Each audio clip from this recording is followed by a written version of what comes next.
Hello, everyone. This is Ben Dunn, your AP Sensei. Welcome to the AP Dojo, where we talk about all things comics and pop culture and whatever happens to come into our fevered minds. And with me is my brother from another mother, Steve-O, Hey everybody, how you writer doing? extraordinaire, creator of such characters as Chesty Sanchez, and he also is the writer of Zetraman and the Bikini Sentai, and many other comics, including Shanna the Firehair and all sorts of things. He's been around AP for a very long time. I've known him since the late '80s, something like that. Mid to late, Uh, and, early to mid '80s. Yeah. and he still hasn't given up on us yet. Nah, All right, you'd so have you'd have to I sink don't into know how the many ocean before I forget about you guys. I don't know how many people. We see copy invite. No. Turn on the comments. Okay. Turn on the comments. See, I don't know if anybody's actually watching.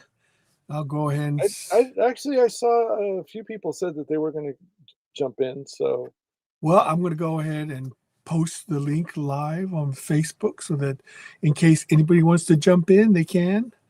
So okay. let me see here. Hold on. I'm still pretty new at this. Hey, 0818-1971. I'm here. That must be your birthday.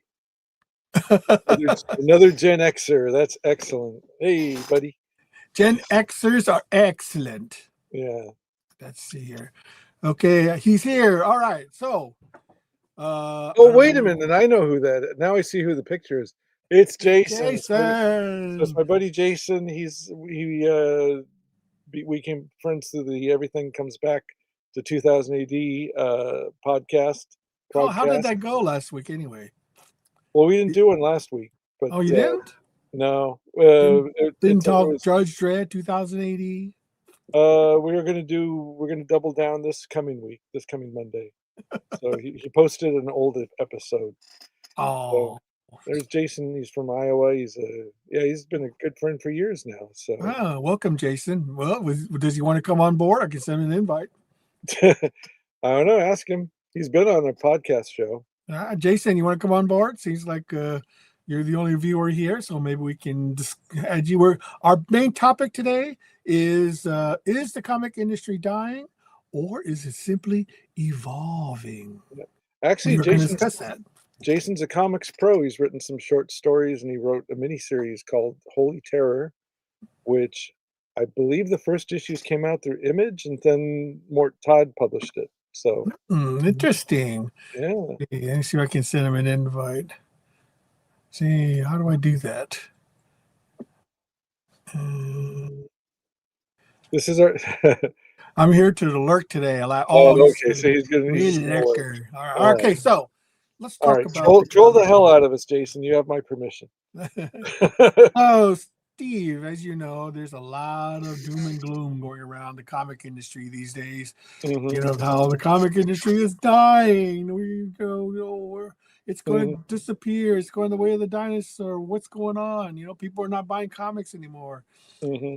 And or is it simply, you know, going through a change, evolution, as they say, you know, Hmm. where maybe, or is it going extinct like the dinosaurs? Maybe it's V-upping. Oh, see, how do I forgot how to share. Oh, So, show. so this is Blade Man. Maybe it's V-upping at piece reference that no one gets.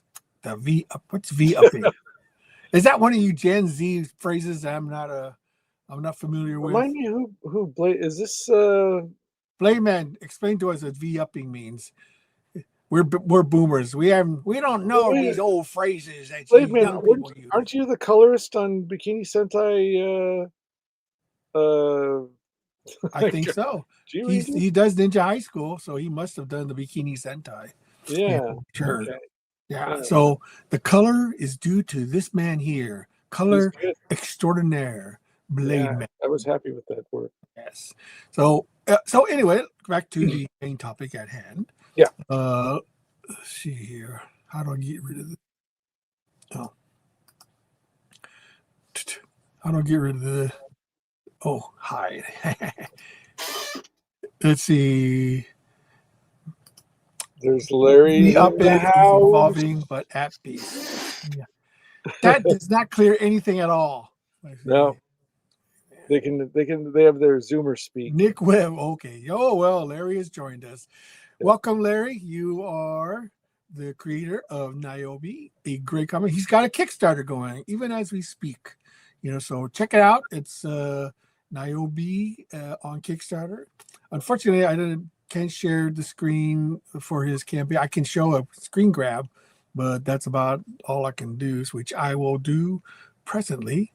Go ahead and grab a screen grab of his campaign so that people can contribute. And he also made his goal. Congratulations, Larry. You the man. Hopefully that will lead to even more backers. Now that he's fully funded. That's amazing. So I give Larry a hard time, but I'll tell you this. I think I've read every single issue of Niobe. I read the ones like before AP that I got off of Gumroad digital copies, and they were a lot better than I thought they were going to be. And then I read all the AP stuff, and I thought it was way better written than I thought it was going to be, and the art was really good, very solid. And then I also read what's the girl barbarian one? Savage Sin. Savage Sin. Yeah. So I read those, and those are good too. So here is a screen grab of Larry Higgins' Niobe Outbreak #5. He's at $7,132 US. So that's great. Congratulations, Larry. He's still got 18 days go with 178 backers.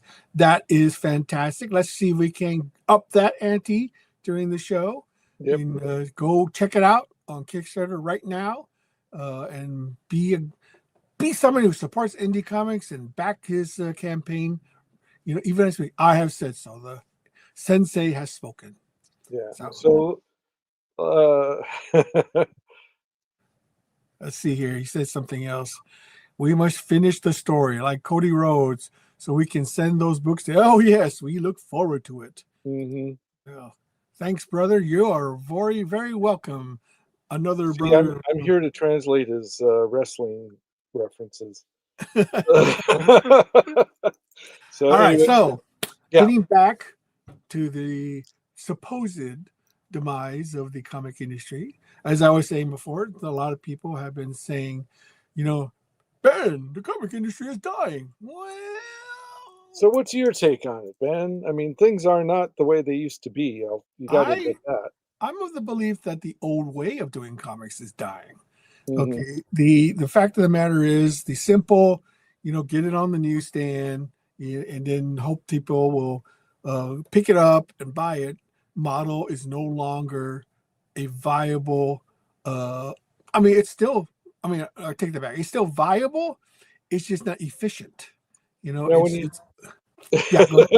He says you can close the screen now. Thanks for sharing. Oh, you don't want me to keep it up there, Larry? So people can see it? That's what she said. Well, who am I to argue with? All right. So, all right, you go ahead, Steve. I didn't mean to interrupt.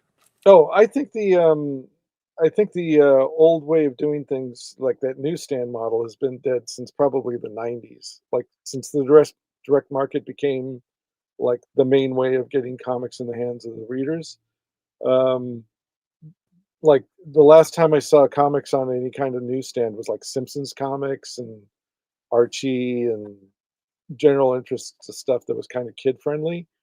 So, but I think it's changing yet again. Obviously, the sinking of the Diamond ship probably is going to be a gigantic change.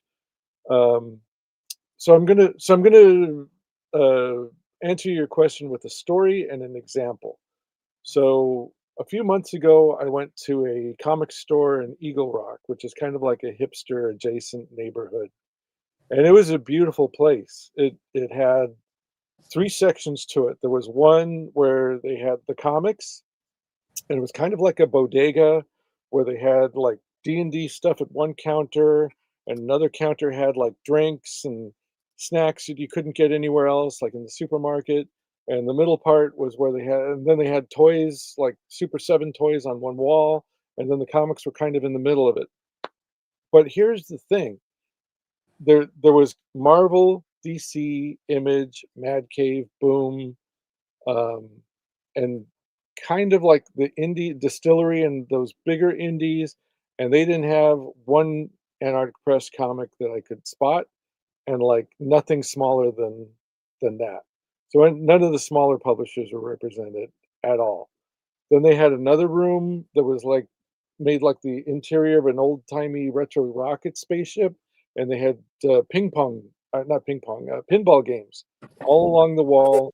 All the pop culture nerd sci-fi like Alien type. I forgot what War of the Worlds, just old like sci-fi franchise pinball games. And the third room was like a space bar, kind of like the Star Wars Cantina, but not close enough to get sued. And so there was a bar, and then they had like very boutique pop culture things in there, displayed in like one of everything. So there was like one Taylor Swift book and one K-pop Demon Hunters thing and one Gashapon thing, and they were, very well laid out. And the lighting was very blue and purple, and the music was very space disco-y and everything. So I told my friend about it, and he says, "Oh, I know those guys. They work in the industry. They're getting their funding from the industry, and they also do props and sets for movies, which is why the interior of everything is so well thought out and well designed and looked great." But oh, and in that bar area, they also had back issues. And again, I looked through the bins, not one independent Antarctic Press or smaller. And I think it felt like this was just before the diamond collapse, and it felt like they were only getting their stuff from the Lunar catalog even then. So, because like Lunar, it's like if you're not like XYZ size big and they don't want you in there, they're not going to take you. And it felt like that's who they were getting. That's where they were getting the comics, and that's the type of comics that they were getting. Well, I mean, I hate to admit it.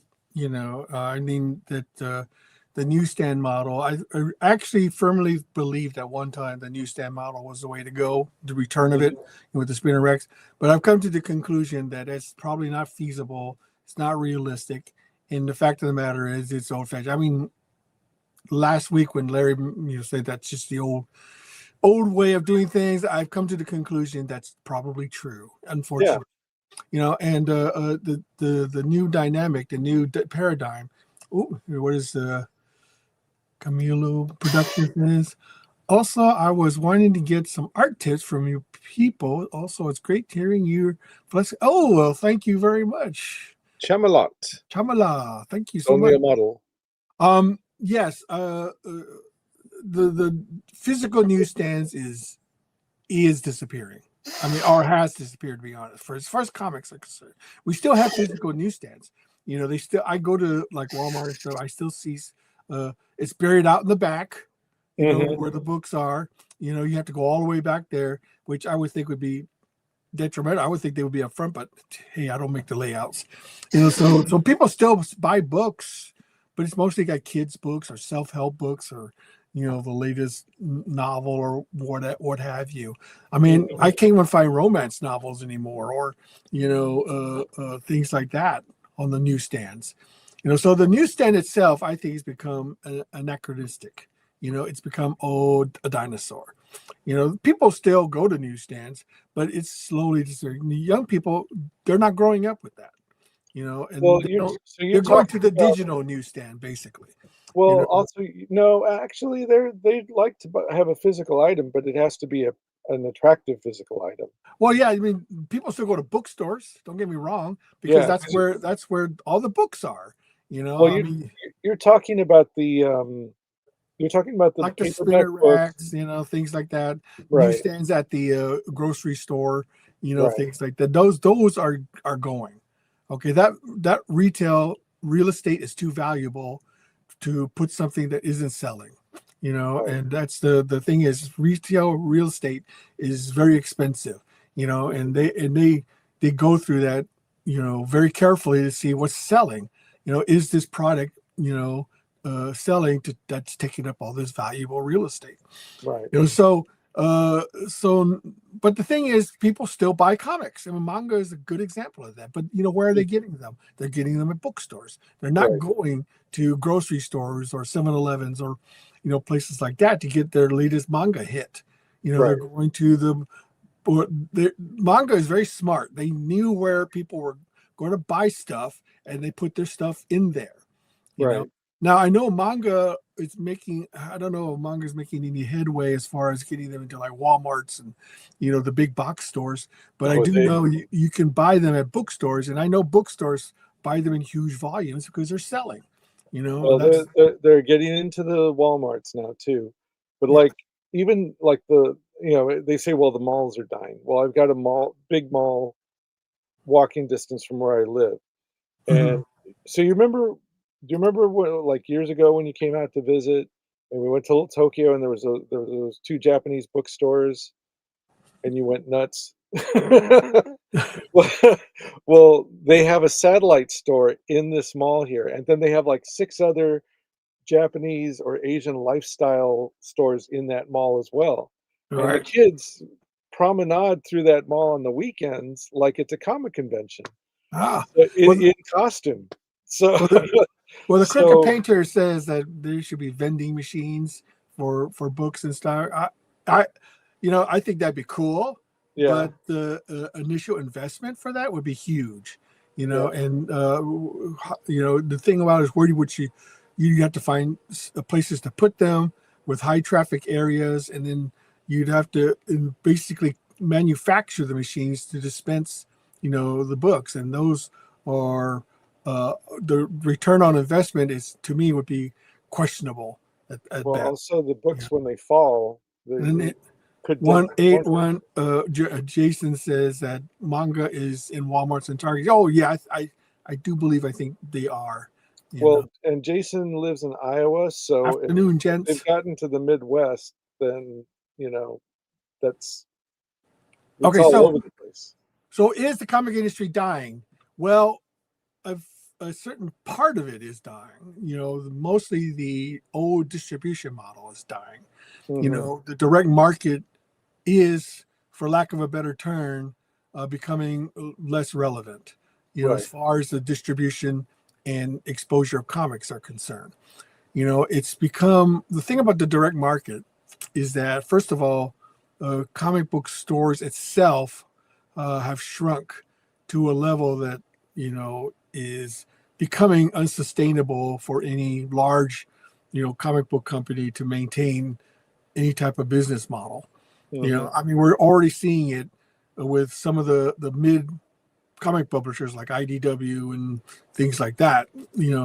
We Antarctic Press, we're small, but because of our size, we don't need to. Well, of course, we would love to have huge sales, Yeah. but we operate on very thin margins, but we're able to manage that through just smart spending, and accounting, and trying not to over leverage ourselves, Well, on you things. haven't spent your money foolishly to make yourselves look bigger than you actually are.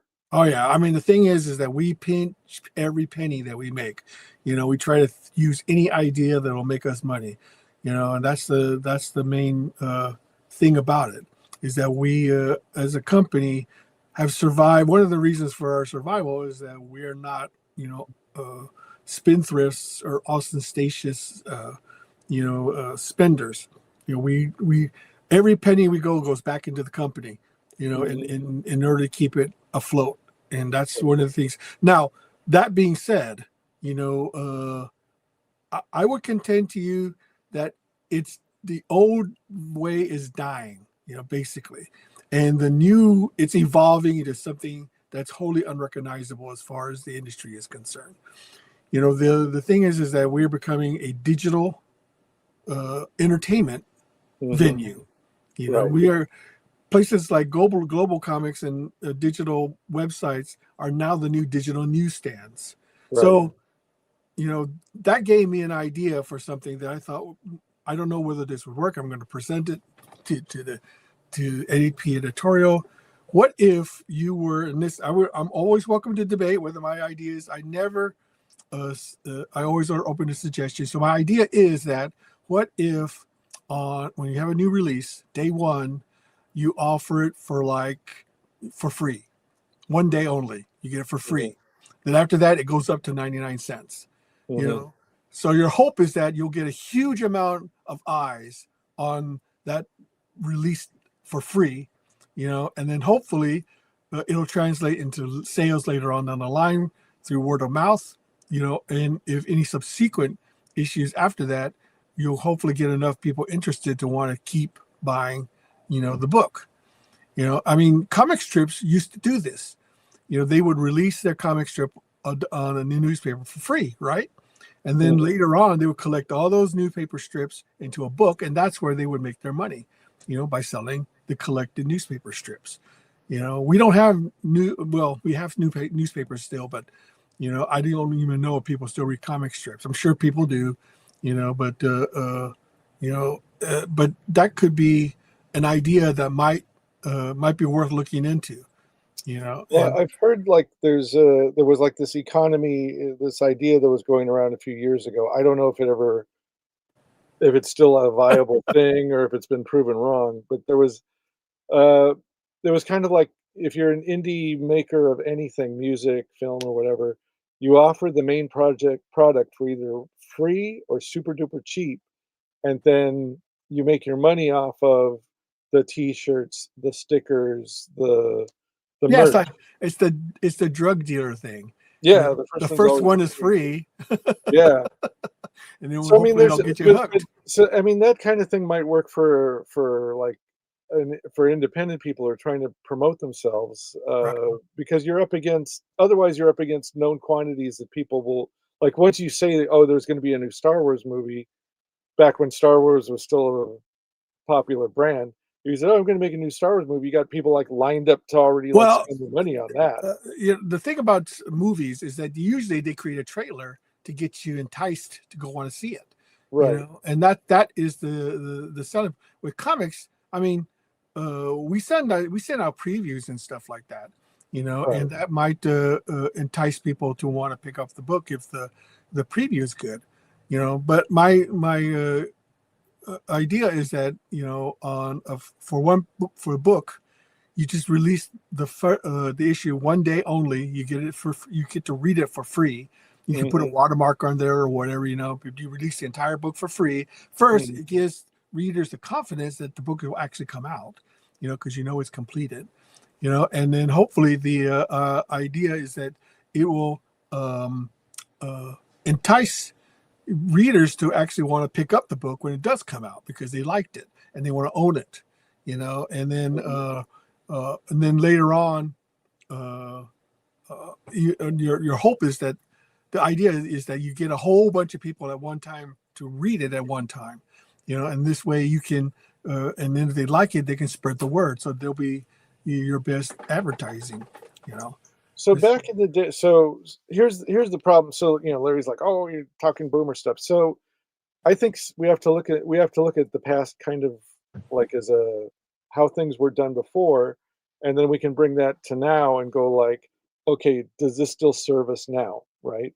Mhm. So back in the day, like in the 80s, for example, the comic industry was everybody seemed to be making money, but it was still small enough like almost everybody knew who all the creators were. Even if you didn't actually read any of their books or read them on a regular basis, you knew who the creators were and kind of what they did. So if somebody said like, "Oh, Paul Chadwick's got a new book out," if you like Paul Chadwick, that's all you needed. You didn't even need to see what the artwork looked like. You knew you were going to run out and buy that. Yeah. And that was true of you just name all the creators who are popular. Barry Blair, whoever, it's just like XYZ creators got a book. It's called this, and I'm already setting aside my $2 to buy that. Well, I mean, the thing is that okay, Retro Day says just give a half of these shoes. He says, well, I mean that's an idea. Yeah, sure. We could release half an issue for like 1 or 2 days, and but I think if they read the whole issue, I think they'd be more enticed to be willing to, if they liked it, to buy the physical copy. We're taking a chance, basically. Yeah. I don't know if something like this would actually work. It could be a total crash and burn. Who knows? I don't know if anyone's actually done it. Somebody may have already tried this and see if, and there's a reason why it's no longer being used. I just think it's an interesting idea that might be worth looking into.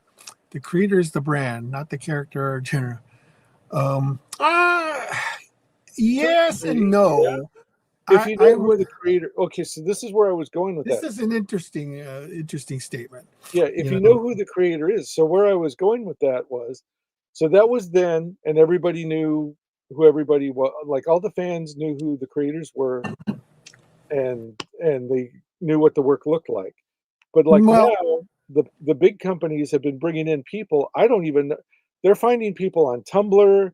They're finding people who do fan fiction. They're bringing in people who have done Kickstarters, and it's like I don't even know. Like I see the names, and I'm like, I don't even know who that is. But they're working on a Marvel book, or they're working on a Image book, and I'm like, you could say that name, but I'm like, I'm not excited because I have no clue what that's going to be or what it's going to. Even if I know who the character is, like it's like character XYZ, who we brought, like Leah Moore, who we brought in from doing Harry Potter fan fiction, is working on the X-Men, and it's like, oh, I okay. agree and I disagree with you on some aspects. Yes, creator is the brand. Now, that's if the creator wants to make himself a brand. You have to understand that, like all creators, they had a beginning. Okay, they came from unknown origins, and they somehow made a splash in industry. I mean, people like Alex Ross, Frank Frazetta, Jack Kirby, all those people had to get their start somewhere. And when they got their first start, no one knew who they were. Okay, they created their brand by promoting themselves. I think there was an interesting quote. I can't remember who exactly said it. Okay, it was that if you're a creator, you're selling yourself, not your creation. Okay, you want people to know who you are, based and want to know who you are based on what you've created, not based on the creation itself. Now, the creation can also be a driver. Star Wars is a good example of this. Okay, it's a brand that people recognize almost instantly. Superman, Batman, Wonder Woman, those are all brands. Spider-Man, those are all brands that are instantly recognizable. So no matter who writes or draws them, people recognize who those characters are. Eventually, though, the thing about both creator and brands have a shelf life. Sooner or later, not only will a creator start to lose popularity because tastes change, styles change, new creators come on board who are more popular. It's the creator has to constantly reinvent himself in order to remain relevant. And the same goes with brands. Brands have to constantly reinvent themselves because of changing tastes, changing social norms, and just the fact that new brands come along that become more popular, and that's the thing, is that how do we as an industry change with the times? I mean, I read a very interesting thing about the what certain generations, how they treat themselves and life and their surroundings, and every single one of them have different ways of handling things. Yeah. We boomers are we try to rely on ourselves. We're very stubborn. We like to do things that work. But boomers and Gen Zers, they all have a different attitude toward life. And that are may be in conflict with people of my generation.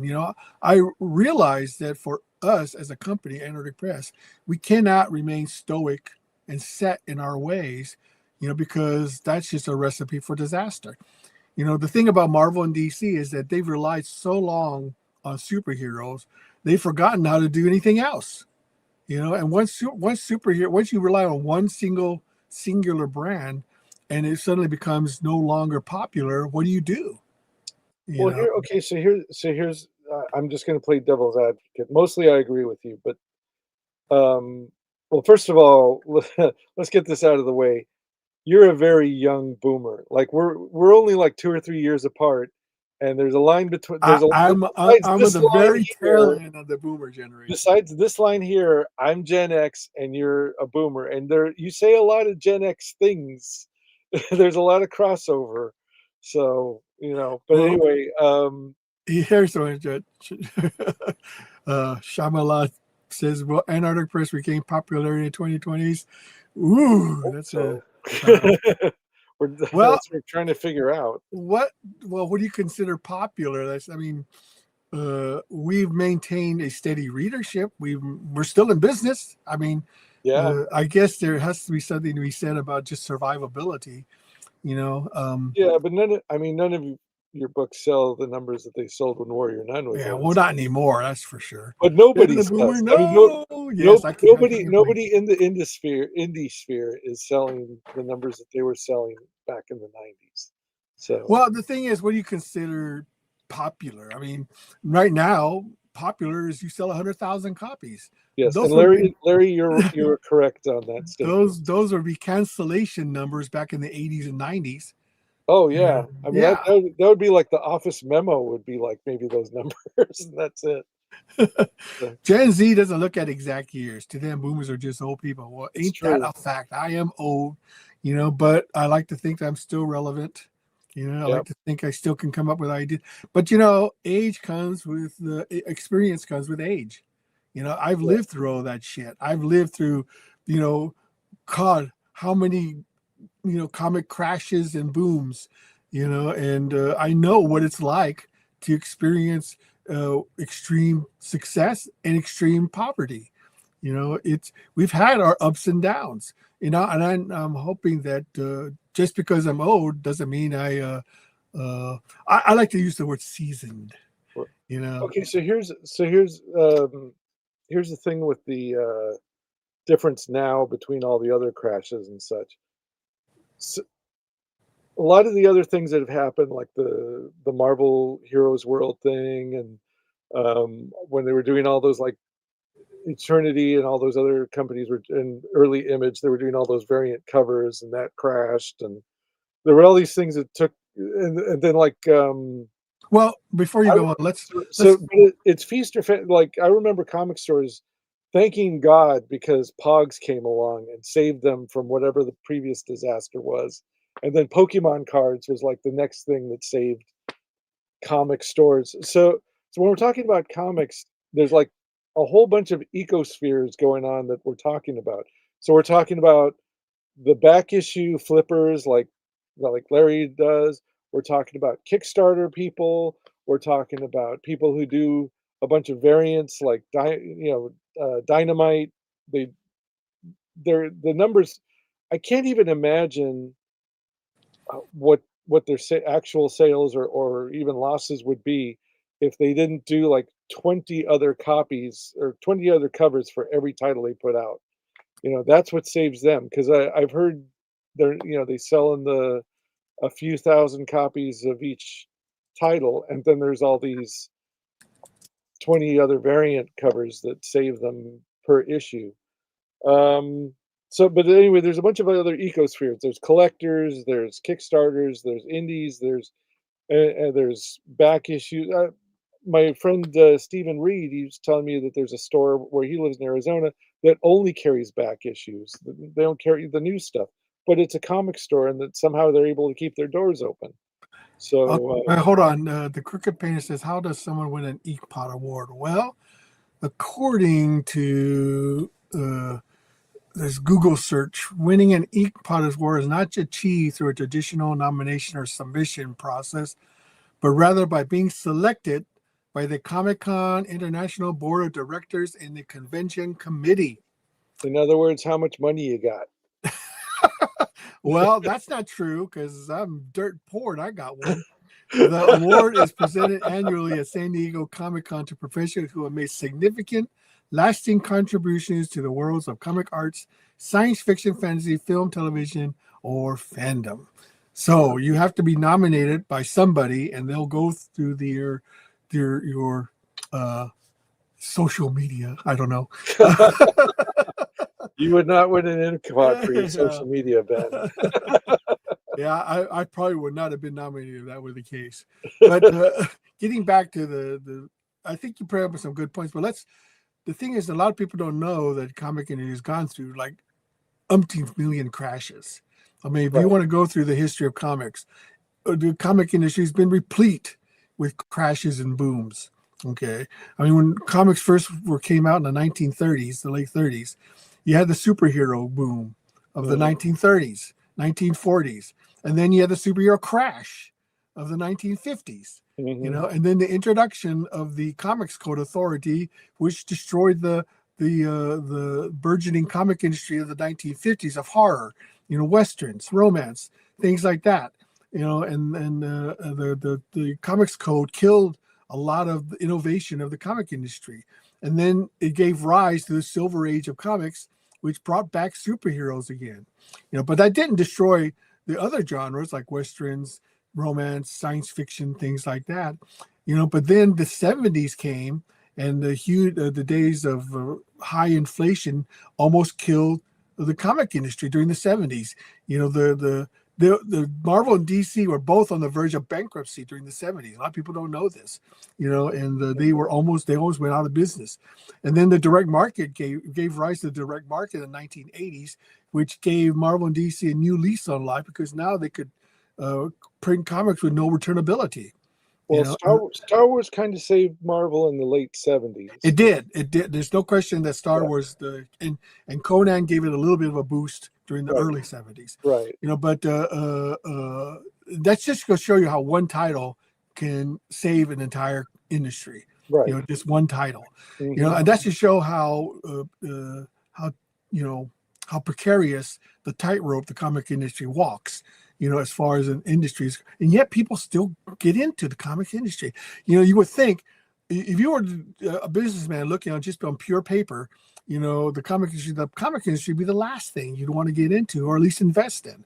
It's a terrible, terrible business to get into, and yet Well, people are attracted to it. And then, of course, to continue, then of course we have the black and white boom of the mhm. 80s and the crash that came after that. Then we had Image come in, created a huge a boom then, but then came the Image crash, which took out a lot and of companies. and it wasn't just Image, it was like, Eternity tried to copy the Image well, I mean, Image came up through Eternity, but, like, Yes, indies like Eternity and Techno Comics, there was all these kind of, like, adjacent ones where they would throw a lot of money at something that they thought, like, "Oh, these characters are gonna be made into movies," and, sure, sure.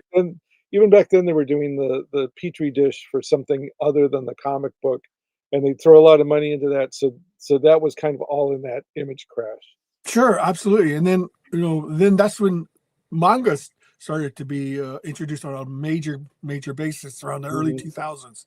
The late 90s, early 2000s, manga started to creep in. And at first manga was not, that big. It Right. was very tiny. It was a very niche market. Mhm. And for the longest time, the Western publishers didn't take it seriously. Not Right. seriously at all. I You know, distinctly okay, so I distinctly remember it in the Comics Buyer's Guide. What was the name of it was, Don and Maggie Thompson. I remember Don Thompson base in so many words, he called all manga that's big-eyed speed racer stuff. right. Yeah, he was the boomer of the of that era. Well, I mean, let's face it, manga was new. Yeah, it's not as ubiquitous as it is now, right. But then, and then it came, but Marvel and DC were doing just fine.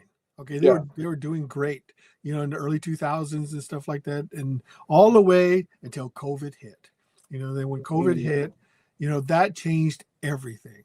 Yeah. That just made it made uh, uh, it took what was normal, and just turned it on its ear. It exposed weaknesses, in the in the industry and in change supplies, things like that. You can't shut down the entire world and not have effect. It Well, I just mean, doesn't it happen. happened to bookstores, it happened to any small business basically got kidney punched really hard by that. So Right, and that to me was the beginning of the end. Okay, Okay, it was so no, go ahead. The no, beginning of the end. it was the beginning of the end of the comic industry. Okay, because once stores could open, first of all, comic book stores offer thin margins as well. You Mhm. know, any day it's closed is a day that they can't make money, and they can't make money. They can't stay afloat. Nobody can. Okay, only the huge retailers or the corporations with huge deep pockets. Yeah, we'll just ride this out. You know Okay, that what it did was it killed the small businesses, man. I know you don't want your brother Joe doesn't like to talk shit about Diamond, so I'm not going to ask you to talk Oh, shit he talks shit about them all the time. about not They're gone, publicly. so it doesn't matter now. Not publicly. Well, he's not pissing on their grave either. So, but here's the thing. So here's the thing, though. All the other boom and bust stuff you're talking about, almost all of them are the result of dumb shit things that the publishers do. So if it's only those publishers doing dumb shit things and they go down, there'll still be like a comics industry because there's other publishers, right? I mean, not everybody did variant gold foil covers and everything, and not everybody jumped on all of those bandwagons. That not everybody published a black and white comic book, but this with the diamond thing, that's the first time like everybody kind of knew that they had a monopoly, which was like insane, right? So this one monopoly that's responsible for getting almost every comic into every comic store. And yes, there will be people that say like, "Oh, there was this little distributor that serviced the Northwest or whatever." I'm going to talk with very broad brushstrokes, and let's pretend we know what I'm talking about. Diamond was more or less a monopoly that got almost all of the comics into almost all of the comic stores, which we all perceived as the comic industry, and they went down. And that's the first time anything that big hit everybody, and everyone went, "Oh shit!" And during COVID, they were already kind of building their life raft with Lunar and Penguin Random House, but that was only the big publishers. And like you said, Marvel did fine, DC did fine, and that's kind of how it feels like it is now. Even though even their sales aren't what they were before, it feels like comics will not die. Even if Warner, Well, comics as an art form will not die. no, You know, absolutely, but as an industry, it is changing. Okay, whether what I would contend to you is that the industry is evolving into something that is different and new, and we're just trying to get a handle of it. Okay, yes, the diamond thing was catastrophic to the direct market. There's no questions about it. If right, you were a small indie publishers and you say you weren't affected, then you're lying. Okay, right, the thing is that it did affect everybody in the industry, even the big two. Now they can write it out because they got sugar daddies who help them stay afloat. right. You know, but the problem with having a sugar daddy is that anytime they're displeased with you or they just feel you're no longer relevant, they can cut off that supply, and you no longer have a way to survive. You Which is what know, I think what happened to Distillery too, because they the way everything about the books they published, the way they operated, it felt like that was a IP farm because they were hoping for whatever deal outside of comics. yeah, I remember Distillery just 2 years ago. Maybe as little as a year ago. They saw no, 2 years ago. They had a huge display at San Diego Comic Con. Yeah, Huge, lots it of was right money. across the aisle from AP actually. Yeah, lots of money was somehow poured into that, and they barely survived. I mean, I don't even know if they're still publishing. Are they still publishing? No, I think it was just announced that they're gone and Oh, people are being they left held. they did in the People are last two holding the bag. years. So all Yeah. those people who invested money into Distillery, poof, gone. You Well, know. remember, Techno Comics was more or less the same thing. It was the second time I mentioned it, but that Oh was yeah. like, you remember that walkthrough display at Comic Oh man, Con? but I like I mean, said before, it amazes me how much money people invest in comic book companies, knowing I personally think it's a money laundering scheme, to be honest. Hey, what's the best way we can to wash this money? Let's put it in a comic book company. Yeah, that'll work.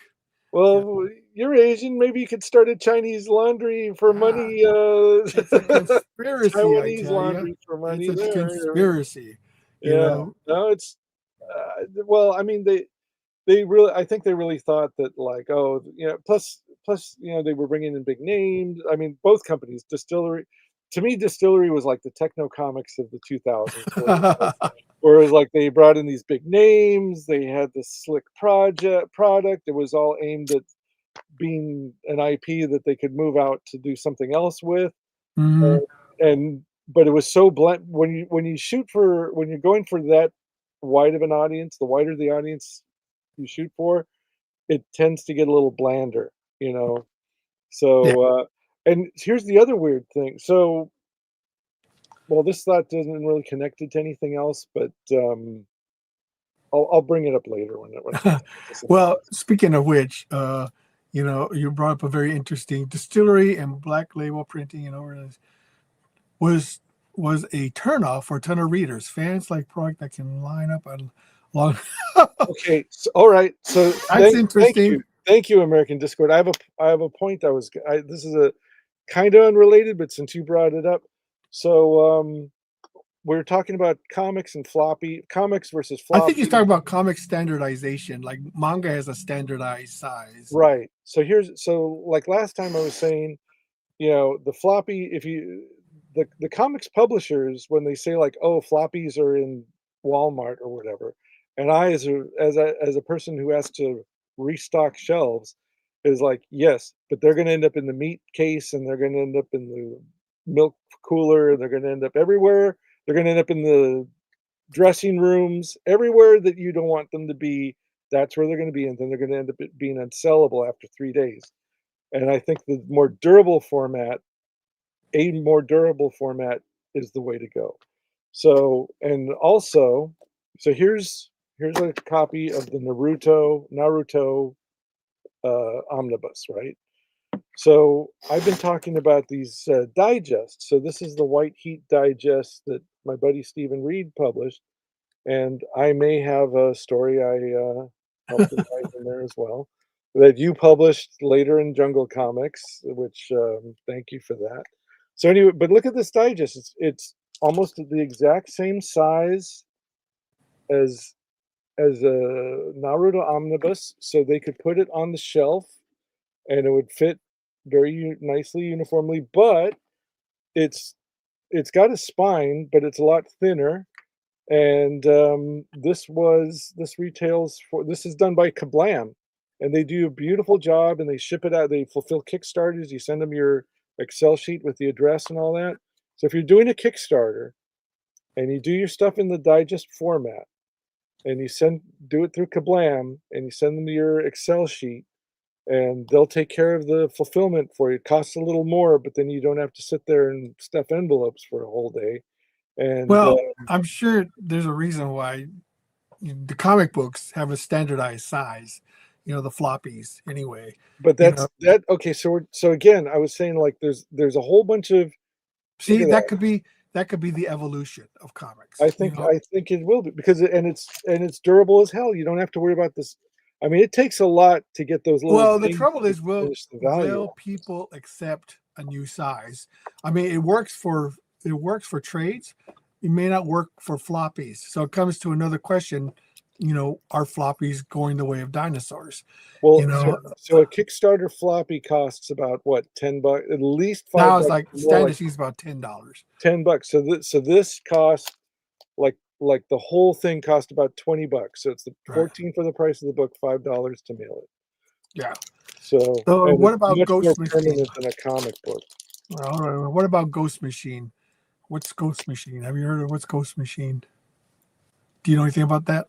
No. Okay. uh, Hey, Retro Days, tell us what Ghost Machine is. Let's see. There, we need to fix the cover images on Lunar. Can they be contacted? Yeah. Well, I don't do that part, but I will certainly let the people responsible know. Let's see. For current, yes. We are going to do some shilling later, so need not worry, Larry. We Yeah. are way ahead of you on that. I tried to get ahead of it and chill free at the top of the thing. So what do you want? Absolutely, yes. I only So love you so much, Larry. that's another example of evolution. Is that used to be trades were the same size as comic books, because that's how they were originally presented. They Right. presented comic books. To change it to a new size means you got to go in and resize all those pages. You know what? Guess what? That takes time, takes effort, it takes work, and it takes money. Okay, that's why a lot of people don't want to see much of a change. They would rather just take, and we already printed it this size, just keep printing it at this size. So You here's know? okay. So this is where I do agree with Larry on some of this stuff. The He says Ghost Machine is Image. Well, why didn't you just say so? Jeez. Well, I guess they're like a imprint of Image or something. I guess so. Must be like a like it must be like one of those like sub corporations in a corporation type thing. They must be an imprint or something. So, I get. I don't want to interrupt the flow of the show Oh, okay, go ahead. Go ahead. Go ahead. to look it up, but Yeah. thanks for that. I mean, that's a good question. So we'll research it later. But anyway, so Larry's shilling the Superverse too. All right, bro. Ghost Machine is a Jeff Anyway, Jones. but I agree with him on like I agree. I don't hate the floppy thing. I don't think it's Jeff Johns imprint. No. Okay. So anyway, I don't think that I think there's like like I said, I think there's an ecosystem and everything instead of just being like comics used to be one size fits all. Everything was like the floppy format, and then when they did trade paperbacks, they just like made the trade paperbacks like bigger because like a trade paperback novel is small. It's about the size of a novel. Well, Right? the size change is not unprecedented. Okay, Right. I mean, if you look at the golden age of comics, those were huge. They weren't small. Yeah, they were a little bigger They and were wider. big and they were thicker. Mhm. And but then as time went on, by the 1950s, they started to shrink. Right, They became smaller, and then that became the standard. And then right, by the Silver Age, they shrank even more, and that became the standard. right, And then by the modern age, they shrank even more, and that became the standard. So right. I don't see it an impossibility that in the future, all it takes is one company to start setting the standard. Like if Marvel and DC were to start printing all their floppies in the digest format size, then that would be the standard.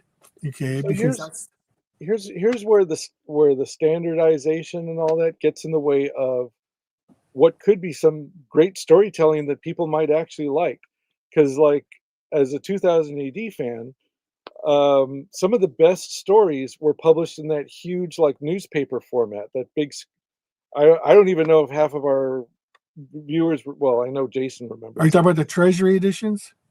No, well, no, 2000 AD was Oh, like the newspaper. it was like Yes, a no slick square cover, just like a newspaper. newspaper. Yeah. Like, I don't think anybody remembers it because like, in the '90s, which was, like, 30 years ago now, they stopped, publishing it that way, and then they made it smaller, and now it's almost American comic book size because they had an eye on reprinting it for the American market, but for Mhm. decades, like, for a long time, I would tell people, like, "Oh, 2000 AD, gotta check it out," and then they'd see this weird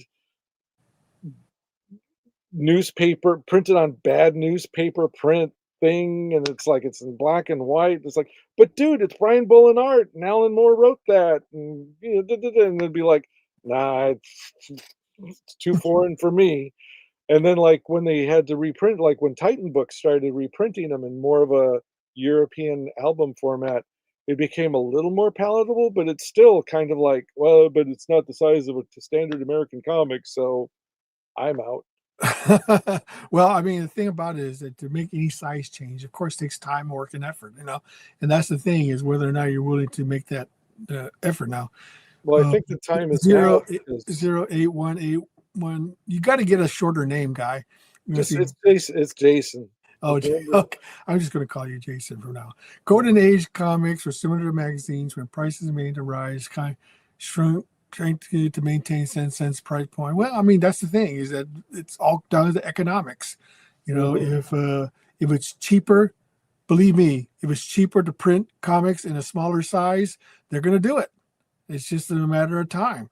You So know, so again, when they were put on the magazine rack, they needed to be like magazine-ish size, and even when they made them smaller, and then when they moved to the comic stores, they were the comic rack, they were all comic size. But now I think with the collapse of Diamond, we've entered the Wild West where like we really need to experiment. yeah, it's like the Uh, fall of the Roman Empire. The thing yeah, is well, I mean, Batman, Superman, Marvel, DC, those top tier indies, the basically the people that Lunar like took on board right away, they can keep publishing exactly what they've been doing for as long as they want to keep doing it. But you can't tell me that with the success of those smaller manga formatted reprints of DC's older classics, that they're not thinking, maybe we should start doing think of doing all of our stuff as digests or smaller format things, and then we could recollect them and package them much easier well, than there having to is resize them, like you said. well, there's an advantage doing a smaller size. First of all, uh, when you do a smaller size, that's less paper. If Sure. it's less paper, that means it's cheaper to produce. So Mm, it could be a way for them to maintain, a cover price without having to raise the cover price. well, By changing the size, they can maintain a smaller cover. Keep the cover price, at its current level. If not, cheaper. But I don't think that's going to happen. But it could at least maintain, the current cover price. well, By remember what I said. Remember we were talking about value last time. You said less paper. It doesn't have to be. Well, I mean, it'll be less paper this way and this way. But what if you did less paper this way and this way and added more pages? And instead of a disposable something that looks like a magazine, which a lot of people perceive as disposable, you have something that looks more like a book, which is something people like to keep. Yeah, well, I mean that remains to be seen. It would take an innovator to take the chance. Hmm. That's the problem is that nobody really wants to take the chance right That now. is 100% You the problem. it's So that's what I'm because saying is like, so Marvel and DC and Image, they have no reason to change.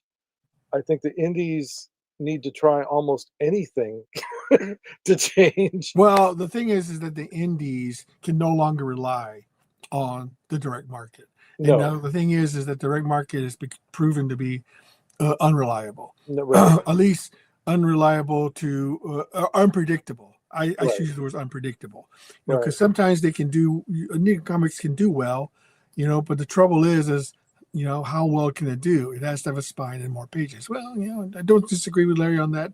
Yeah. The trouble is when you have to do that, there's more expense involved, Hmm. and there's no guarantee of success. You can spend more money, you know, and be the same size as standard manga. Well, I mean, I think people are beginning to accept that. The problem is that with manga, you have weeks, if not months, of material already collected. I mean, already completed. Yeah. That stuff was done. The stuff you're reading now in manga, the new stuff, that was done years ago. That Yeah. wasn't done One Piece is like yesterday. 20 years old, 20 plus years old now. Yeah, you're So, reading Japan's old stuff. Their yeah. old, And cast it off. made its money. I mean, there's almost no risk because they already made their money. Whatever risk they're putting up is like in promoting it here in the States. Hmm. So, I mean, whatever it costs to promote it and take it to the book fairs and the trade Yeah, shows and all that kind of thing. yeah. The But trouble is that the thing is that Marvel and DC have the same thing.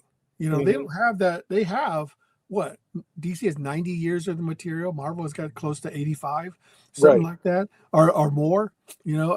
So they've got volume. They got huge libraries they can draw from.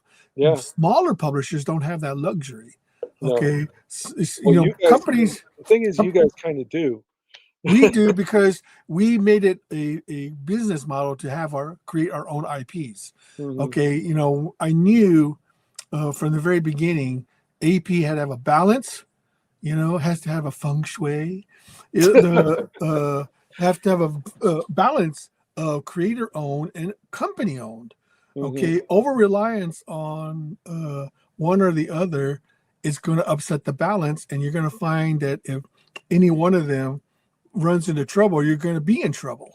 Right. Okay, like IDW, I hate to say it, but their over reliance on licensed material, put them in a position they own nothing. Right. Okay, and but the thing is, if you have nothing, if your creator-owned product doesn't succeed, then you also are in a lurch. But Because here's the generational thing again. They probably thought their shit didn't stink because those books sold so well, because the millennials are the ones who are like buying all the comics now, and all they want is Teenage Mutant Ninja Turtles, My Little Pony, Hasbro licensed comics, Transformers, and that kind of stuff. So, you know, if you present them with something new, it's kind of like, oh, I don't know what that is. So, yeah, and way back in the day, like I remember, like back in the day when Teenage Mutant Ninja Turtles was just coming out, you had like newscasters who were like, the brand new thing with the kids is this Ninja Mutant teenage. Like they couldn't even get the four words in the right order. well, that's It's like, interesting. That's but it was because so crazy to them. It's like, but they're turtles that are ninjas and they're mutants, and well, they'd lose you and their I, minds. okay, you and I were there, Yeah. okay, when the Turtles first started. I Mhm. remember, okay, they had an ad in the Comic Buyer's Guide, small little classified ad trying to Mhm. sell their Turtles comic, Yeah. and I was tempted to order one because I liked the title was intriguing. Mhm. Okay, but nobody, you can't tell me anybody back then, okay, who first saw that thought it was going to be this huge cultural phenomenon. Not on Nobody not could on the have scope, predicted that. no. Not on Nobody the could have scope, predicted it. no. Not on the scope that they Yeah. even when okay, well, we'll get And to the thing that made it a success was the comic fans. Okay, well, it they're was the a ones who successful made it a yeah, success.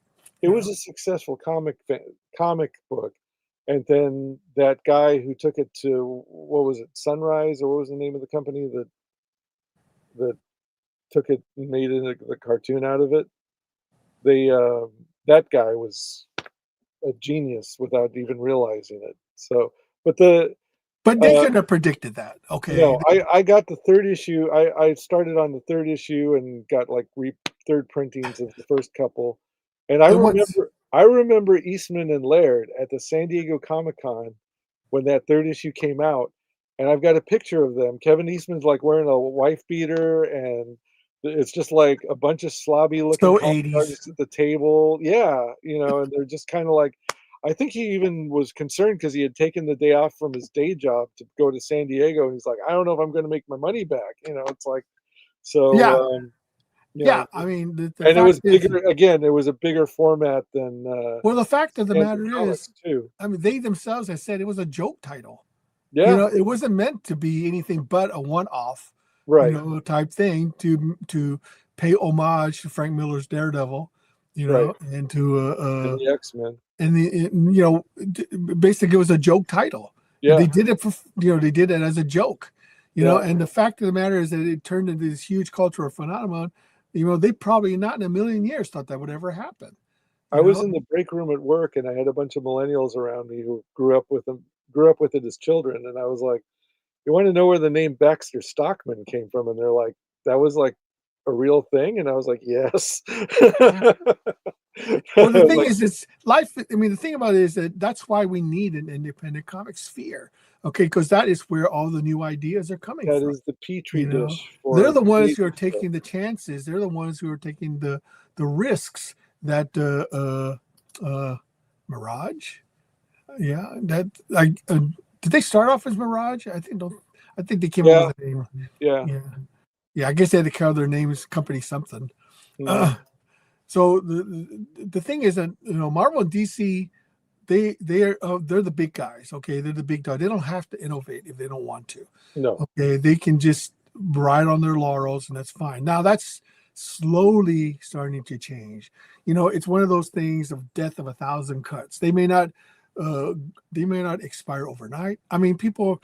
Okay, some people say, "Oh, my prediction of Absolute Batman going to fail." belies the point that it's a hot title right now. Look, you know, Steve and I we've been in the comic books for 40 years, over 40 years. We've seen hot books. Okay. We've seen books become huge, Spawn #1. Hello. When that book came out, people were asking $100 or $200 for those things that came out. It was super hot. So when the Death of Superman came out, my video store, the local mom and pop video store, decided to get comics that summer and become a comic retailer. And they knew nothing about comics. They were just like, "Oh, this is a hot one." Absolute Batman. Okay, yes, it's hot now, but let's revisit it a year from now and see where that is. Okay, the thing is that FOMO is a real thing. People sometimes it's just a self-perpetuating machine, that runs super hot but eventually peters out. What you want is long-term. Okay, you want a book that you don't want to that people don't know anything about.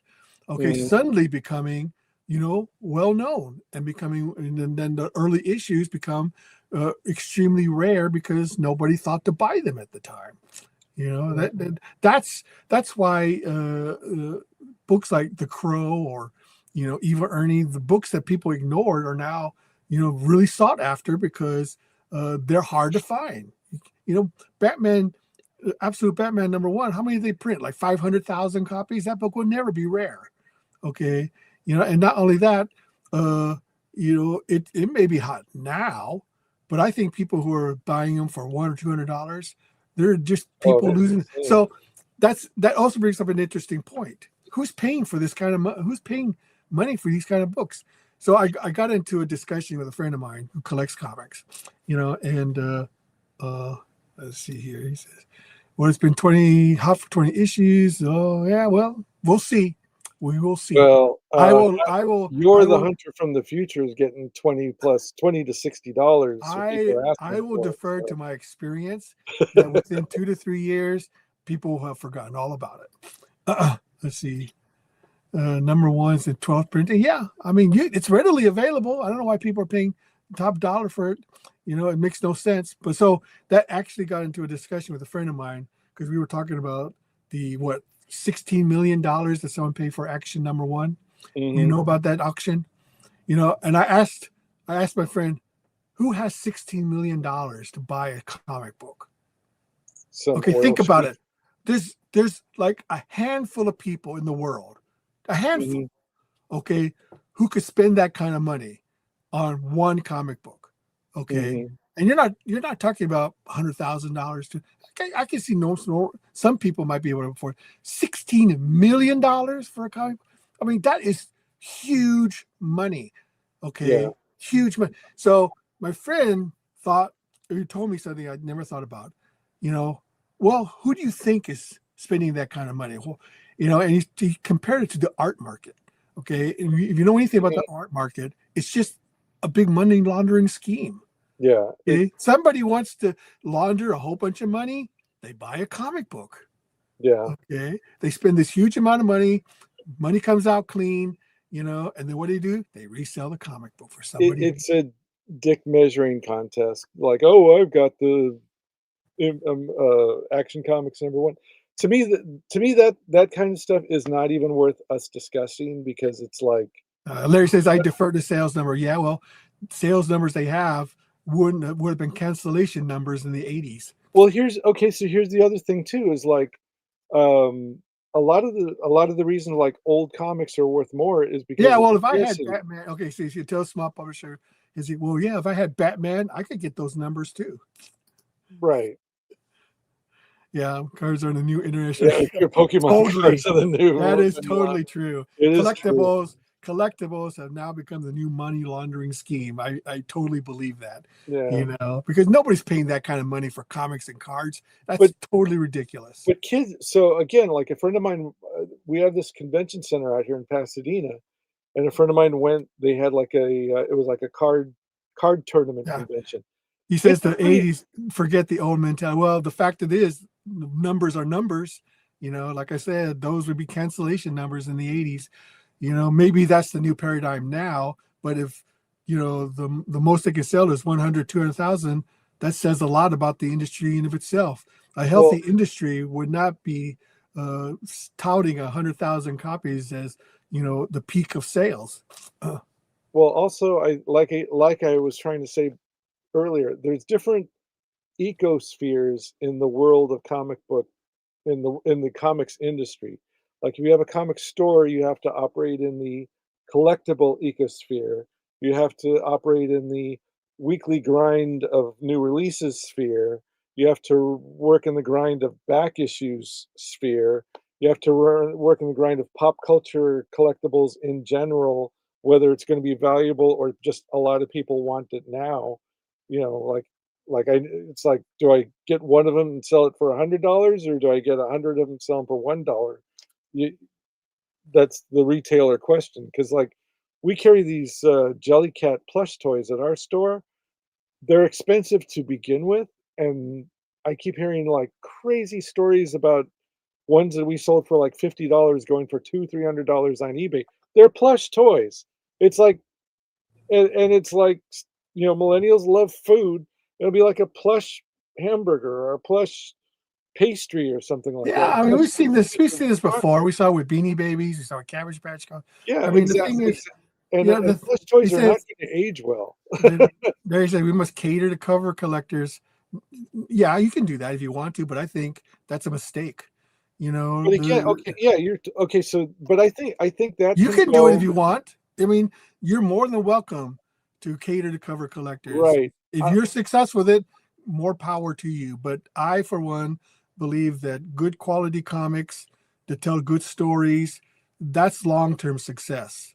Okay, Right. because then you're creating new generation of readers, okay, who are going to share that. You can buy a collector's comic with a great cover, but who's going to care, 5, 10 years down the line? Okay. Jason changed his name. Okay, yay, Jason. With the younger generation not being concerned with owning physical, I wonder if the collector meant, yeah, that may be true, but the thing about physical stuff is physical stuff. You can own it, you can touch it, you I know. I I think they will spend their money on digital for a little bit for at first, but there will come a time for the things they truly love that they'll want the physical version. And I've seen that with like I was talking about like Archive of Our Own, Wattpad. There's like digital places where kids, mostly young women, girls, can read basically novels online, and they love doing that. And then there's like places for them to comment, and they create this whole um, fandom, where they interact with each other and they theorize Well, about the that's story. another thing that's happening is there any fandom anymore? Because the Oh thing yeah, is that we just don't know where it is. It's on Discord. no, That's all. I would contend to you the fandom is dead. Okay, you have individuals, okay, who can collectively communicate with each other through digital means. But fandom to me is people where they gather together and they share a mutual love of something. Yeah, And I they don't see that anymore. I mean, well, people criticize, oh, people will be quick to criticize, or defend, but it's different when you have real fans come together and debate and discuss.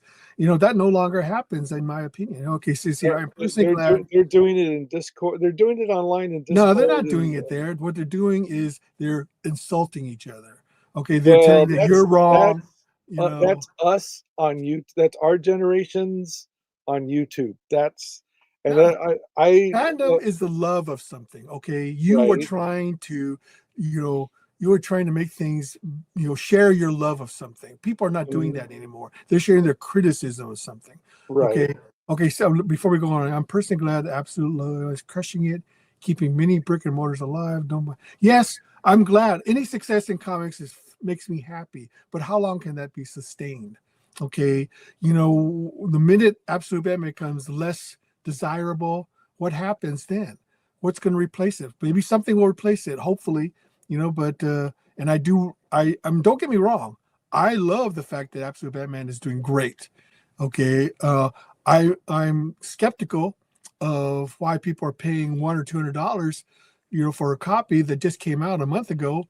But and so I don't understand the the reasoning behind it, because there's plenty of copies out there, but hey, I'm maybe I am behind the Again, time.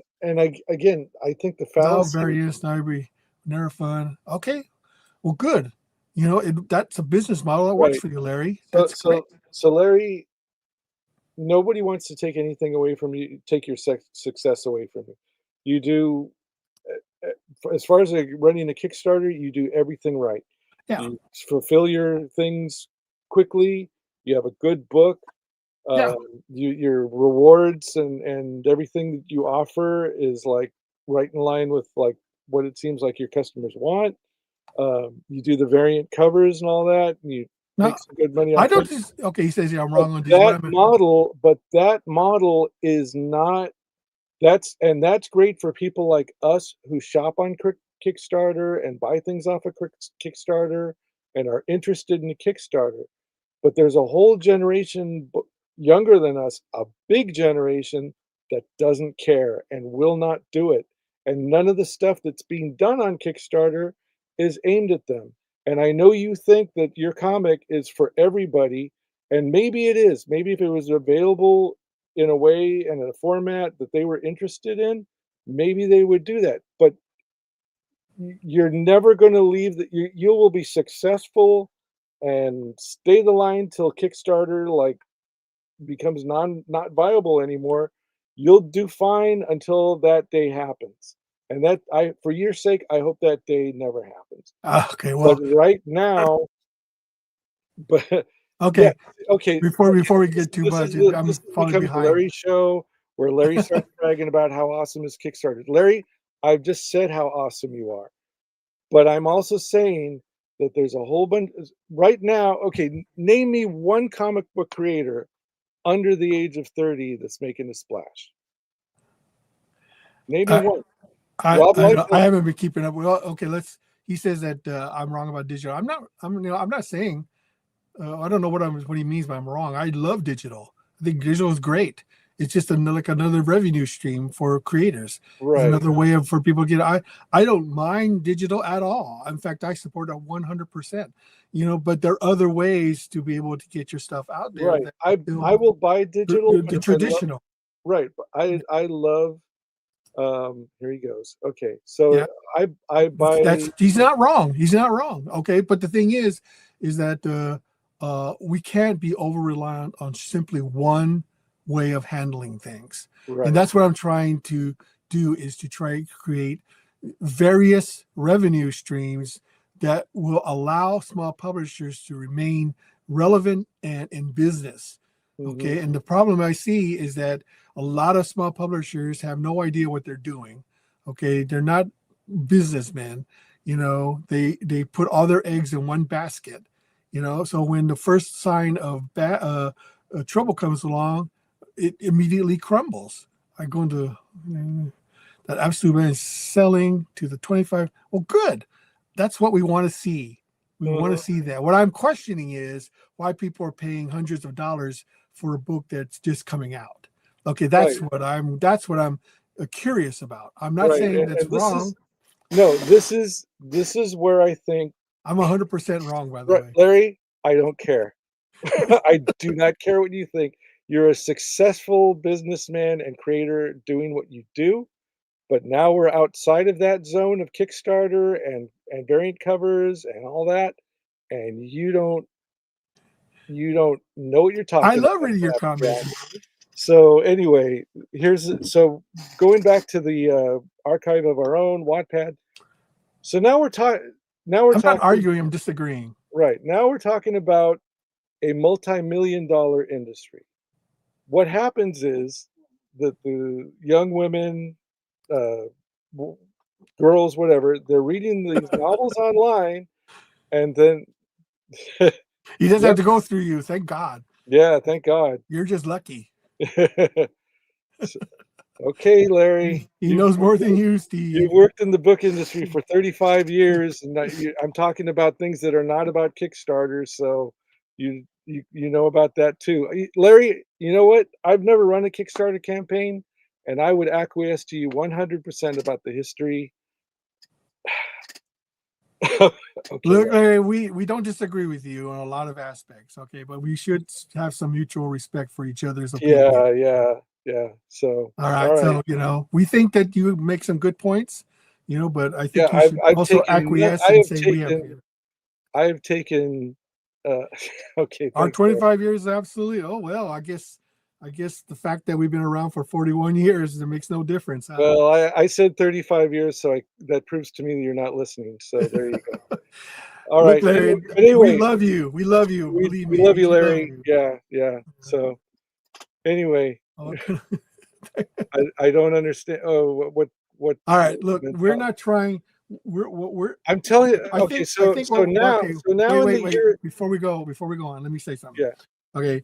I think what we're trying to do is not trying to. We're not trying to hasten the demise of the comic mhm, industry. Okay. What we're trying to do is we're trying to point out areas for improvement, mhm, areas that we think that will help us thrive. I don't want to merely survive. I want to mhm, see the comic industry thrive. I want it to be huge again. I want it to be relevant to pop culture again. I want it to be something that people will go in, with some expectation of success. mhm, If it was up to me, uh, uh, if it was up to me, I would want everyone in the industry to find success. But right, the comic industry is a cutthroat, low return business. mhm, But people say, "Hey, Ben, why do you stay in something like that if you think that it's such such a dumpster fire?" It's because I love comics. Okay, I can't think of myself doing anything else. I love the medium of comics. I love the storytelling. I love the art. It's just something that I truly believe in, on a personal level. I'm not doing it, simply because of financial success. And don't get me wrong, I would love that to happen. Okay, I would be an idiot and naive to say that I'm in it to make a living off of it and see some success. But at the same time, I also understand that it is an art form. Okay, and to me, it's very important that it's an art form. Story and art comes first. Commerce comes second. yes, And comics, don't get me wrong, is very important.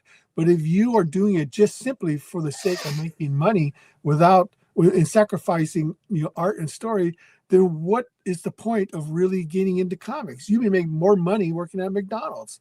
To be right, honest, you'd be make more money working as a Walmart greeter. You make more money, doing any number of minimum wage jobs than to do comics. You mhm. know, the hope, the reason I think people get in comics is the dream. Okay, You have it's a the story ability. I mean, the reason I do what I do for you for so cheap is because I got a story to tell, and I wanna tell it and make it look good. I don't understand what mentality he's talking about. I'm your, So again, can I you can tell Larry is getting a little bit peeved. yeah, so again, what I was saying is that in the world outside of Larry's Kickstarters where he is successful, I there are think it's people who are far more successful, and what they do is they put their stuff up for free on websites like Wattpad and Archive of Our Own, build an audience there. The fans go on places like Discord, and like the Discord has become the new comic shop. So you're not seeing it because you're not seeing people standing around at a convention or in a comic shop talking, but they are online and they're not and like YouTube, even YouTube is kind of a boomer Gen X way of communicating with each other. I mean, look at us, look at our fans that are yeah. talking, I and we mean, love you all. I mean, you are my people. I'm not saying yeah. that I don't want you guys And around the too, but thing if you're is, trying to attract a new audience, there is no. I can't think of a comic creator who's coming up who's younger than us by more than 10 years. well, I mean, I don't keep up with who's the hottest right now. I mean, I know that there's people like Mark Snyder, I think, or something. I mean, anyway, the thing is that the opportunities are there because now we have crowdfunding, we have digital. There are different ways for people to promote and sell their comic without having to go through traditional means of the direct market or through gatekeepers or through publishers even. The thing about it is that Antarctic Press actually is sort of anachronistic because people don't need Antarctic Press, to publish their comics. They don't. That's just truth of the matter. Right. That's why it's important that Antarctic Press create its own IPs so that it can rely on those to stay in business. Right. And that's the balancing act. The only reason anybody would come to us is to get their comics in the comic stores. Really, that's the only reason. We do have other resources, that are available. Like we do have our own app, things like that. I talked about the last thing. But the thing is that we do have some advantages, and plus the company's been around for a while, so we have money. Okay, we have resources that are available. And that's why I said that the model of do your crowdfunder first, make your money there, bring your book after that, and we'll get your books in the comic book stores if we like your book. So this way you're making extra money that way. Now, the thing about it is that the dynamic is changing, and that we have to understand that there's a beautiful opportunity for creators such as ourselves to do things that were well beyond our reach just 10 years ago. Okay. A good example is that Markiplier, who's a YouTube influencer, he financed his own film through crowdfunding. Okay. I'm sure if you heard of it, called Iron Lung. It was a crowdfunded movie, and it's doing quite well considering the budget. My understanding is that it cost only $3 million to make, which in Hollywood standard is not even the catering fee. And I think those Terrifier movies were financed through crowdfunding originally too.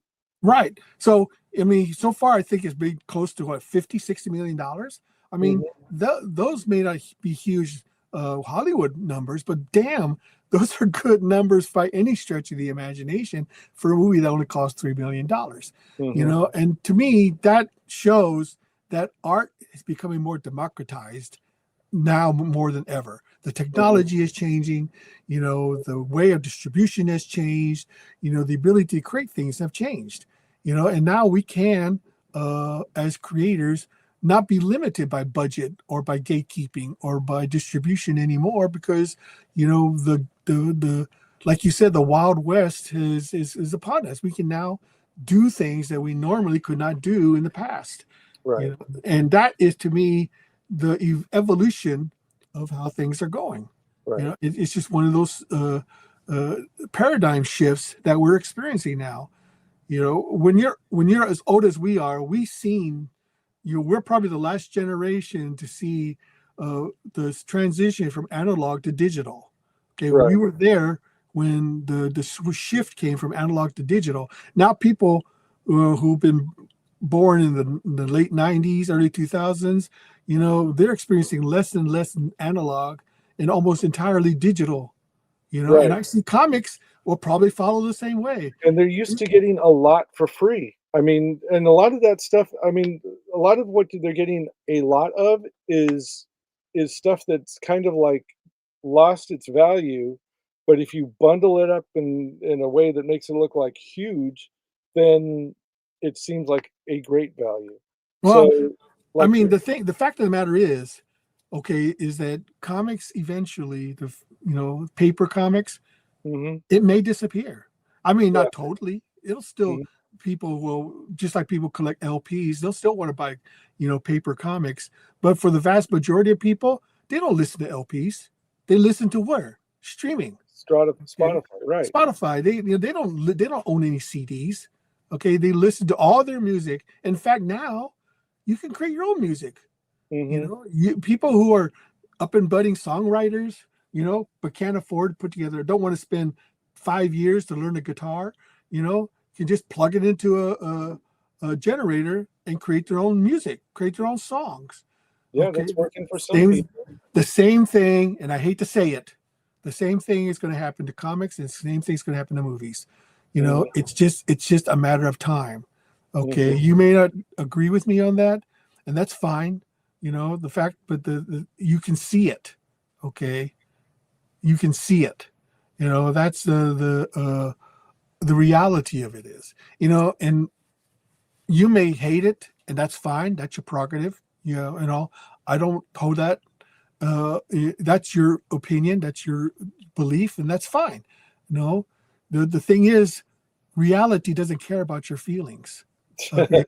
reality doesn't care about how you take it. You can protest all you want, but reality sooner or later is going to hit you in the face. Well, You know? reality and progress, it's the same thing. Yeah, But it's just going to happen. And the thing, the tricky part, and this is the tricky part, is mhm, how do you monetize that? right, Okay, that is the tricky part. Is how do you make money off of it? Like Larry said, it's all about the money. It's all about the Benjamins.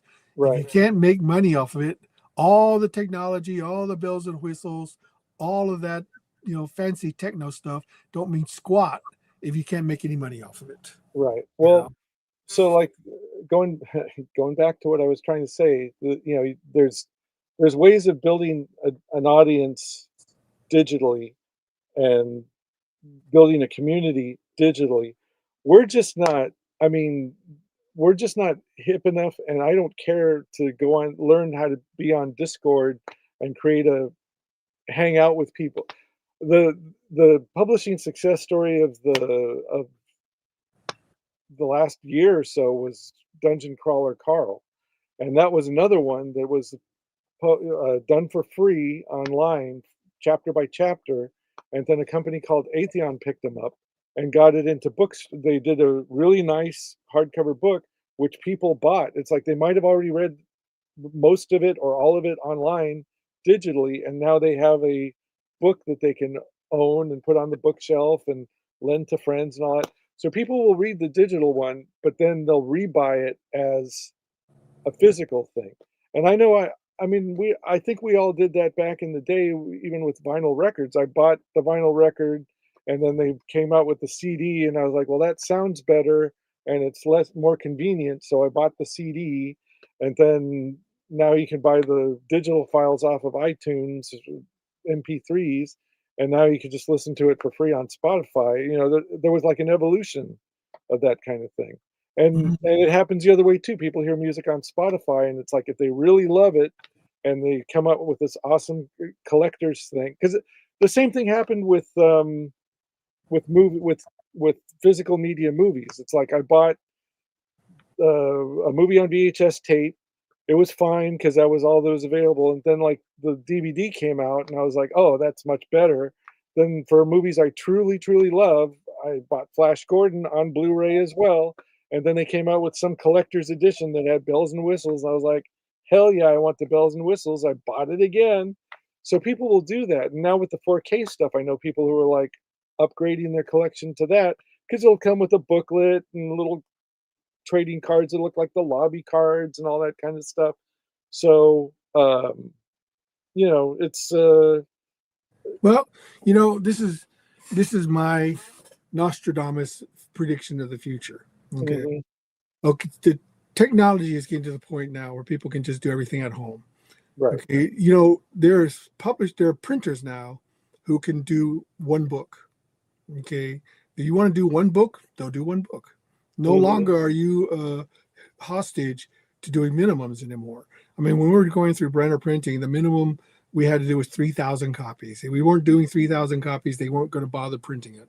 right. Okay. So, but now I can go to Well, because Kablam, I can go to, and I say, hey, I just want one book. He says, okay, do one mhm, book. So, how are they managing able to do that? Ask yourself this and they question: do beautiful work.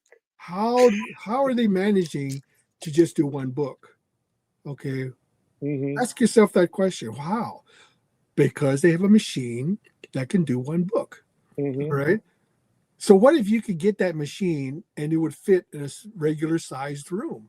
mhm, Okay, no longer do you need huge warehouses of web presses that take up acres of space. Okay, mhm, huge hundreds of feet of warehouse space. You don't need that anymore. If you could fit a machine that's the size of a bedroom, and you could mhm, print your own comics just out of that, can you imagine how much you would save? mhm. Okay, if I wanted to do a special edition, one copy only, just print one out, and sell it. Hey, J-Man's here. How you doing? I'll see Okay. you later on, sexy. So, right now, those kind of machines cost, tens of thousands of dollars. They're not cheap.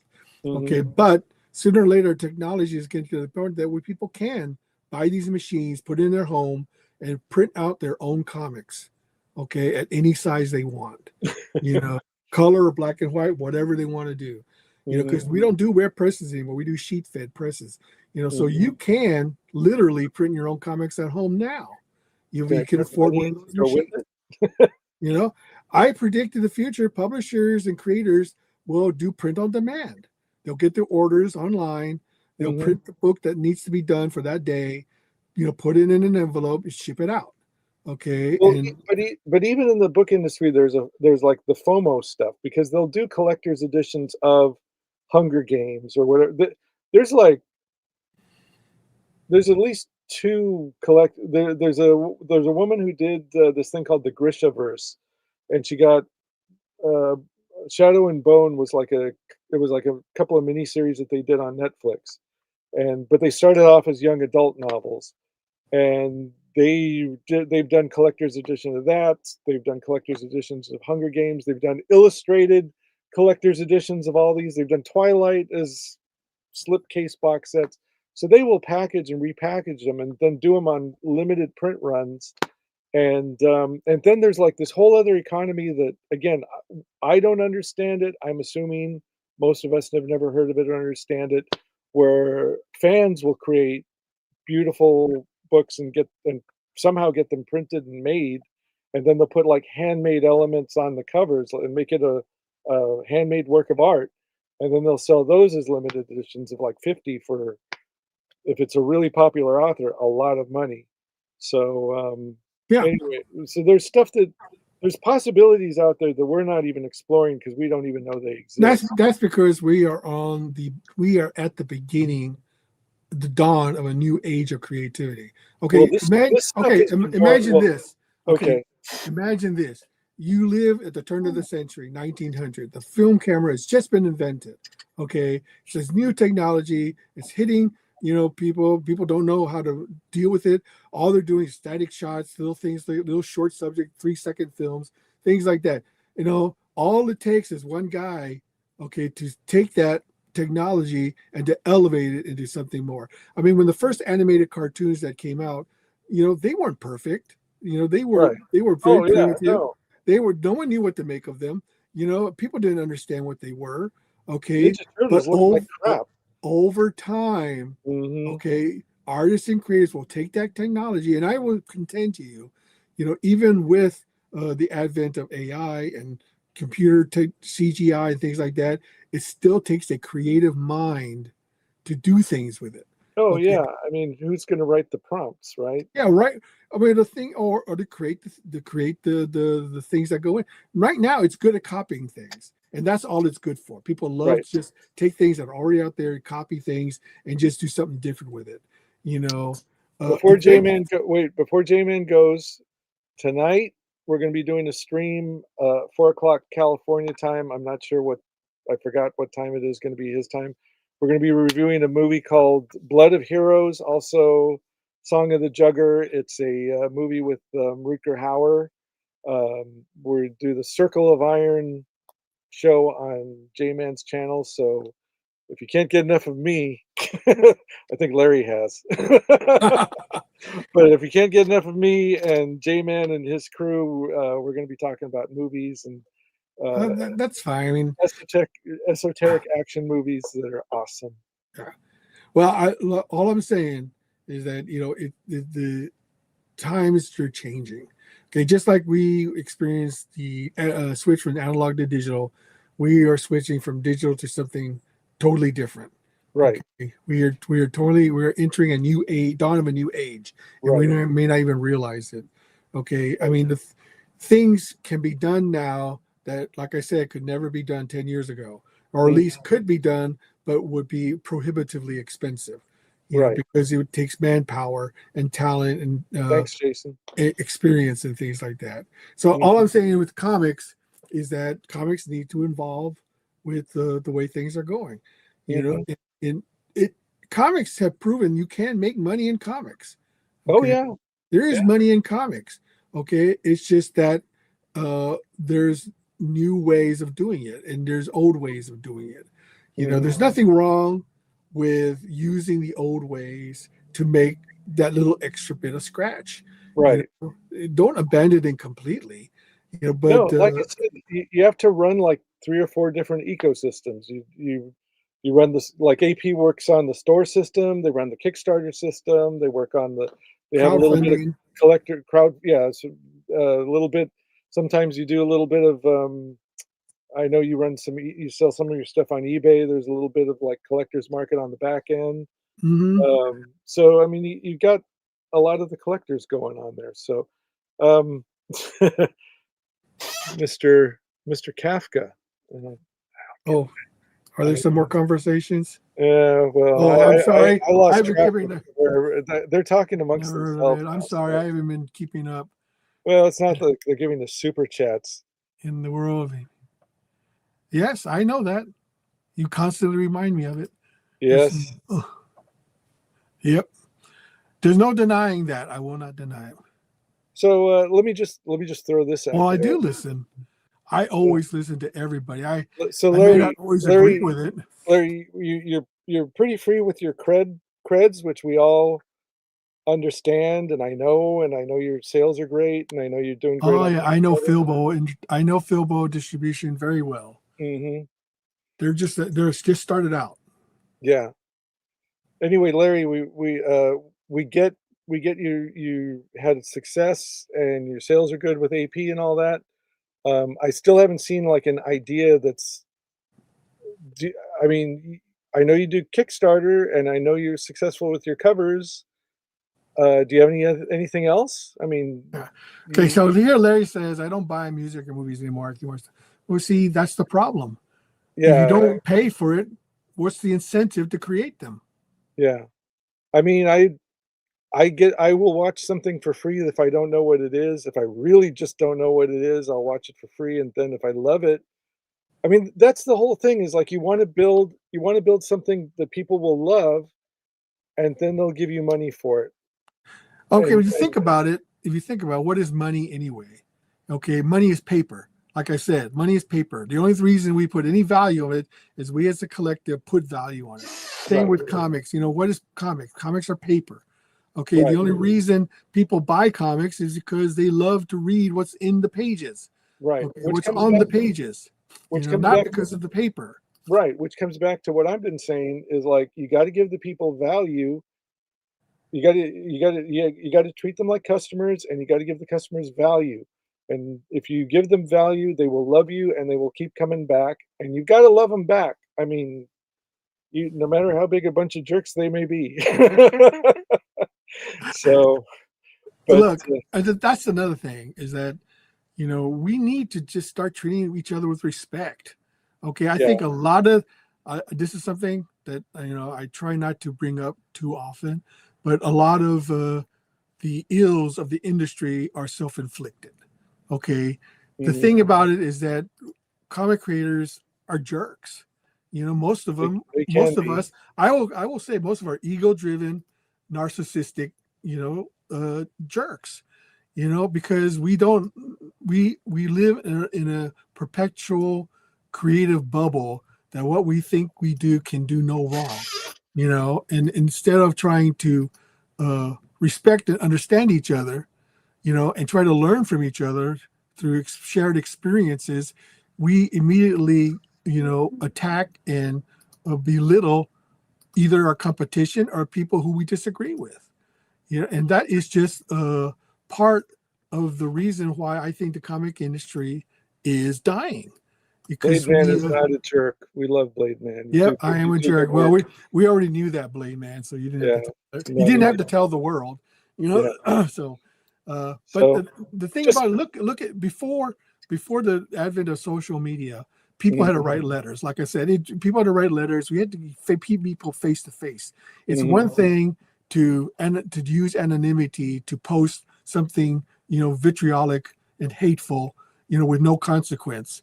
But I've learned very quickly that everything has consequence.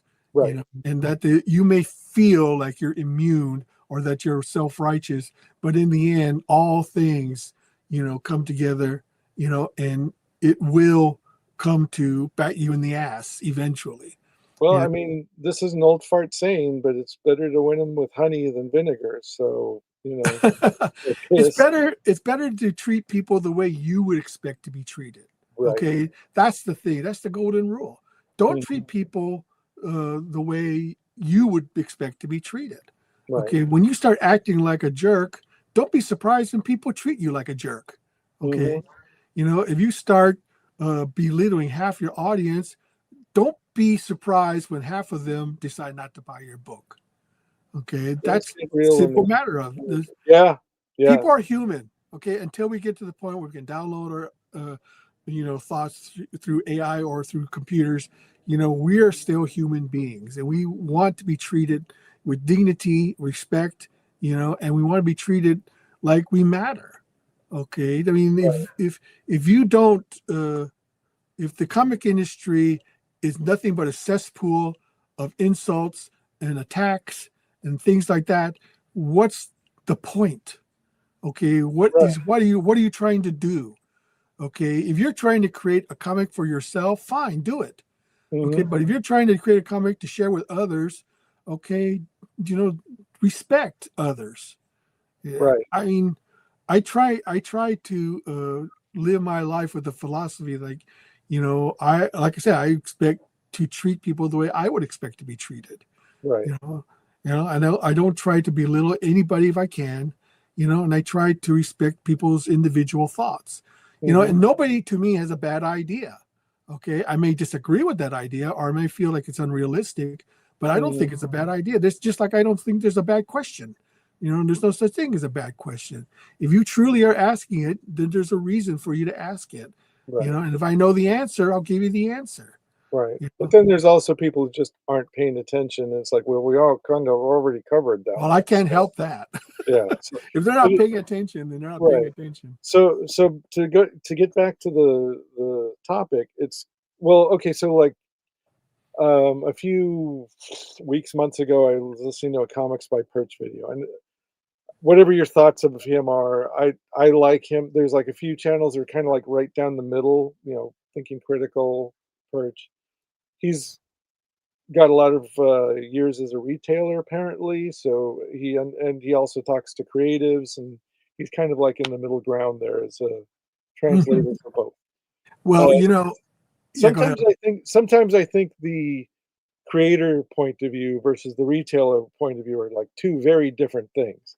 So he said that it feels like over the past few years that 25% of the comics market just walked away. Like 25% of customers just left. And I don't work in a store. I haven't really shopped even in a comic store very much. So if I'm wrong, somebody please tell me. But it kind of feels like that. I mean, I've Well, seen why do you think that happened? there's a lot of things he didn't really want to get into it, but there was a lot of online arguing. It became inconvenient to go to a comic store every Wednesday. Uh, they were publishing fewer books that made it worth going to a comic store every Wednesday. Um, Yeah, see, that's the thing. There was no longer that anticipation. Okay. right. It used to, when you and I were collecting comics, and I hate to, bring my boomer thing again. I'm old. Okay, so anyway, I don't care what anybody else I was says, and looking I'm forward covering every week. Larry's things now. I don't care what Look, anyone else says. We have I, to look at the past to see how we got here, that's so we right. know where to go there. Those who do not remember the past are condemned to repeat it. You just Okay, you you just have keep to learn repeating from old that. shit, Ben. I mean, it'll You know, piss them off, but it's true. the thing is that it used to be I anticipated going to the comic store every week, Yeah, to find out what was new. The fact of the matter is, I didn't have a digital. We didn't know what was coming out. We right. guessed, Yeah, or we didn't even guess. We were surprised, you yeah. It was know. like Christmas every Wednesday. Yeah, it's just one of those. See, ever since now there's no anticipation anymore. You Right, can go online and find out which books are coming out weeks in advance, months in advance. right. Okay, but it used to be we had newsletters that say, "Oh, DC's working on a new secret project work," and then you would build up anticipation for that. It's like, "Oh my God, what is it going to be? I can't wait." Now it's Mhm. like, just another news story. Yeah, It's just, and it just there's no longer that anticipation. So yeah, I'm sorry. I cannot go against reality. I am old. I admit it, but so what? Well, You know, I'm 3 years younger than I'm you, freaking Ben. Two or old. 3 years. I don't mind. I used to have more hair, you know. I Uh, have pictures of you and you had I more miss hair. that. But I'm accepting a reality. Okay, Mhm, yes, I am old. But the thing about being old is that I've lived through a lot of experiences, mhm. and I know how things work and what doesn't work. Okay, I Yeah, you don't think you think everything you've experienced now, you 15 when you were 20, 30-year old, I haven't experienced before. right. Somehow your life is so unique, Yeah, that you cannot have possibly experienced. No, I've never fought in a war. Okay, so I don't comment on that. right. Okay, no, I've never run a top 100 seat business. But But I we have can gone through comics. we I've can published listen. comics. Right, but we can listen to people who have done that and then go like, "Well, that rings true," or and you put part of it in your back pocket and you go like, "I don't know if this applies to me, but maybe I'll need that someday." I mean, that's what this kind of thing that's why you talk to people. You talk to all kinds of different people from all the I mean, Yes, and that was fandom was. You got together with people of like mind, and you right, talked and you debated about things you loved. Now, right. the thing about social media, there's no fandom anymore. There's none. Okay, there are No. people who like something and will comment on them, but they don't know the other guy. Okay, Well, if you say something you disagree with, you're immediately labeled a hater, or right, you don't know what you're talking about. right. Okay, or people who have they never made a TV show or a movie or made a comic somehow feel qualified to criticize that comic. Right. Okay, you may not like what he produced, but don't insult the creator. Don't Well, attack you the can people who made it. as Okay, as attack the work, not the creator. yeah, I think you can right. I think you can, as a customer, like, if you paid $5 for a comic book and you think it sucks, you have a right to say, "This sucks." And you have even more of a right to say why it sucks, because if the creator's listening, if enough people say it sucks because it's badly drawn, he might wanna rethink who's gonna be drawing the next issue. So, but, like, the thing like, the stuff that, I've done in the last year, I mean, I've done, like, a crap ton of stuff for you guys, and I scoured the socials, Instagram, YouTube, there might be something the kids are using now these days that I'm missing out on, X, and I found, like, a grand total of maybe 2 reviews of You're the Hunter from the Future and maybe 1 or 2 of the Bikini Sentai, and that was it, and I was like, "That's fandom, that's" and before Yeah, I used to get, but like, look, a letters page with, like, 6 or 7 letters, and you'd yeah, go to the comic store and your friends would be but there, and you'd go like, when "Oh, I notice you're buying that book." well, the thing about it is that when you insult somebody or somebody you don't know, okay, Mhm. when you disagree with them, to a point where all you can retort is "f you," okay, Yeah, if that's the limit of your debating skills, okay, then that says a lot about you. right. Okay, that says a lot about how you're able to handle disagreement. It used to be people would go for hours debating the merits of something, okay, Mhm. whether you disagree with them or not. Okay, Right. you would try to defend your position with nuance, suppositions and arguments and evidence. Mhm. Now if you don't like something, it's just an fu. I mean, what is Right, that?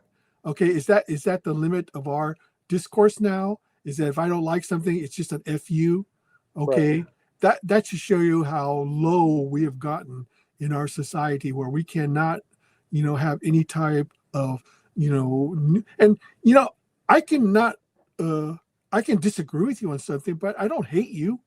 No. Okay, there's a lot of people that I disagree with, as far as their position. Joe White is a good example of that. He thinks Empire Strikes Back is the best Star Wars movie, and and I say no. A New Hope is a better movie. It will always be the better movie. Okay, and we would argue hours about which was the better movie. Okay, but in the end, we would just disagree. Okay, and he would still be my friend. Wait, We would still do things. Camelot's saying goodbye. So Oh, thanks for bye-bye, joining us, Camelot. We bye-bye. We appreciate miss you. you. Come again. Love you, Thank you. man. Come back. Thank you. Come again. Yeah. Don't be an Asian stereotype, Ben. The thing about stereotypes is that there's always a bit of truth.